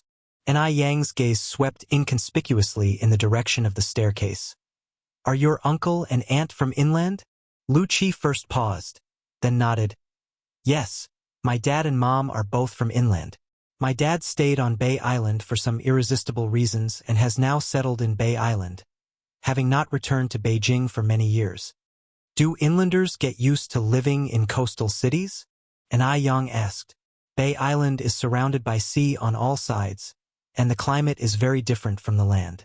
It's fine for just traveling, but if you're a native northerner, living in a coastal city would definitely be quite uncomfortable." Lu Qi said, "We were born and raised on Bay Island since we were young, and are already used to its climate. My mom was originally from the south anyway, where the climate is similar to Bay Islands. My dad has spent half his life on Bay Island, so even if he wasn't used to it, he should be by now." An Yang expressed her surprise. "So Auntie is from the south?" "I am also from the south." "Which part of the south is Auntie from?" "Dr. Jiang's family is originally from Beijing. Beijing and Haicheng are thousands of kilometers apart. In days before the widespread use of communication technology, people living so far apart would hardly have any connection. Moreover, the chance of being an illegitimate daughter was also not likely. Dr. Jiang went overseas with Zhao Qing 22 years ago, and when she returned to her country 12 years later, she was already 34 years old. Dr. Jiang is only 68 years old this year, and although Liu's mother looks young, she must be at least in her 40s or 50s. The ages don't match up. The only possibility is that Liu's mother is Dr. Jiang's younger sister, who had died many years ago, Jiang Ji." "Really?" Lu Qi responded with astonishment. "That is such a coincidence. My mom seems to be from Haicheng City." An Yang said with a smile, "That is quite a coincidence. I am also from Haicheng City." "Haicheng City, now that's interesting. And I Tsuehua just happened to be trafficked to Haicheng City." Hearing this, Lu Qi was very excited. What a fortuitous encounter this must be. As the words fell, An Yang continued, "May I ask what Auntie's last name is?" Lu Qi, eager to make an impression in front of An Yang, promptly revealed his mother's full name. "My mom's name is Zhou Wentong, Zhou as in Yangtze River, Wan as in culture, and Tang as in crabapple." "Oh." An Yang nodded. "There seem to be very few families with the surname Zhou in our village. I was wondering if Auntie might be from the same village as me." "My mom is from Xiaomu village," Lu Qi said. "Xiaomu village?" An Yang thought for a moment. "I haven't heard of this village. It must be far away from the village we used to live in. In fact, An Kuihua's adoptive father's home was in Xiaomu village. Xiaomu village was right next to Dam village." "Which village are you from?" Lu Qi asked next. "I'm from Dam village," An Yang said. "Oh." Lu Qi scratched his head. "I don't think my mom has mentioned this village." The two chatted idly for a while. Soon, Liu's parents and Lu Ru came down from the upstairs. Seeing his parents come down, Lu Qi excitedly walked over. "Mom, it turns out An Yang is also from Haicheng City." Your fellow townsman. She is from Dam Village in Haiching City? Mom, do you know Dam Village? Zhou Wentong first paused, then said, Mom has been away from Haiching for such a long time now, who would remember that? Hearing this, Yang raised her eyebrows slightly. This Zhou Wentong is quite interesting. If Zhou Wentong really was from Xiaomu village of Haiching City, she wouldn't be unaware of the neighboring village. Even though time can dilute everything, it never changes the sounds of one's hometown or the longing for it. The only explanation is that Zhou Wentong has some unspeakable secrets. Liu's father approached Yang. Comrade Yang, if I may ask boldly, what is your relation to the child's great-aunt? How should we address you?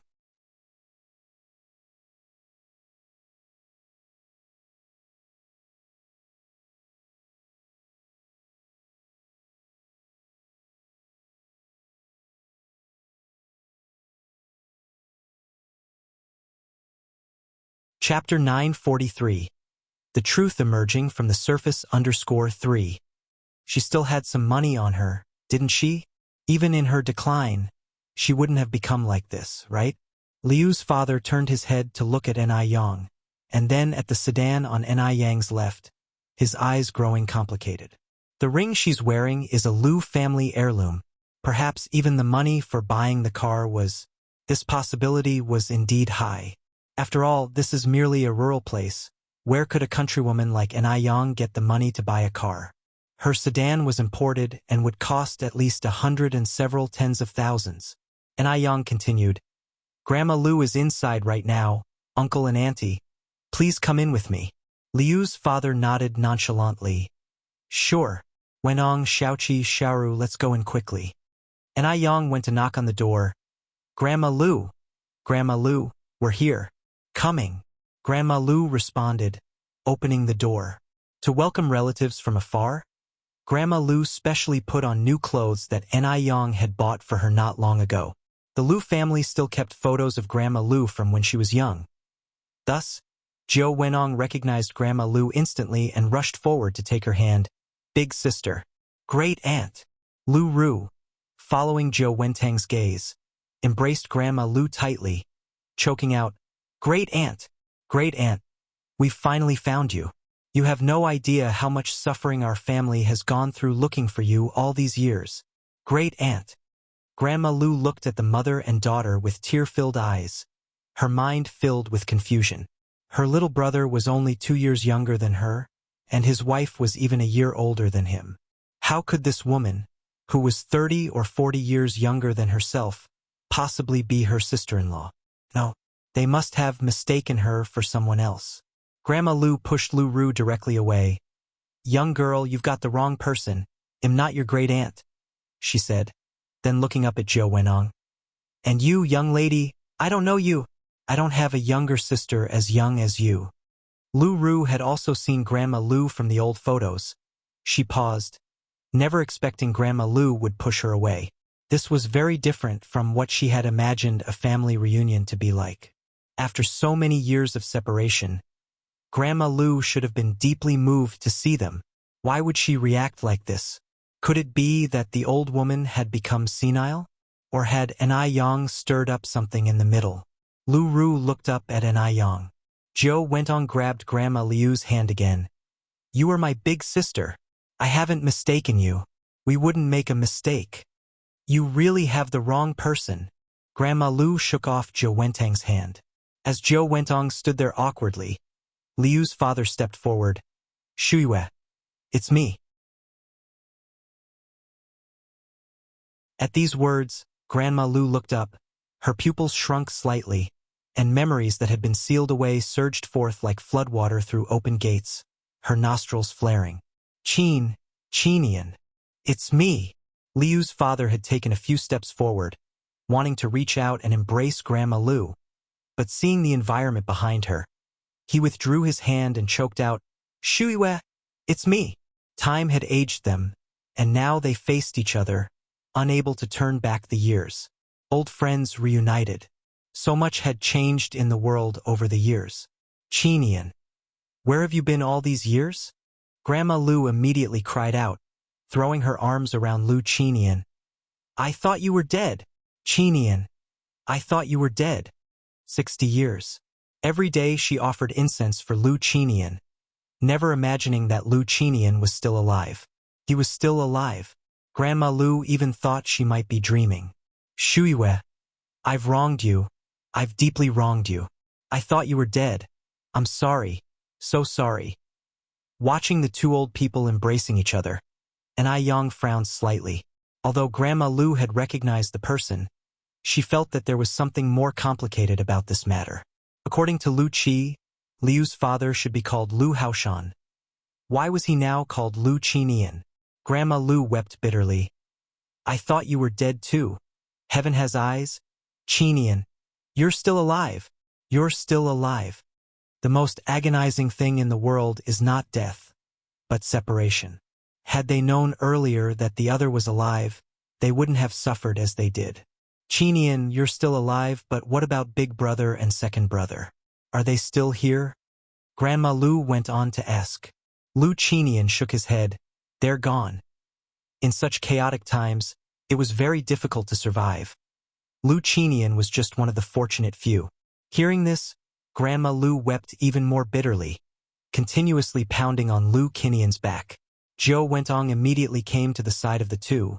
Her eyes read, Big sister, I'm sorry for all the suffering you've endured over the years. Let me and the children take good care of you from now on.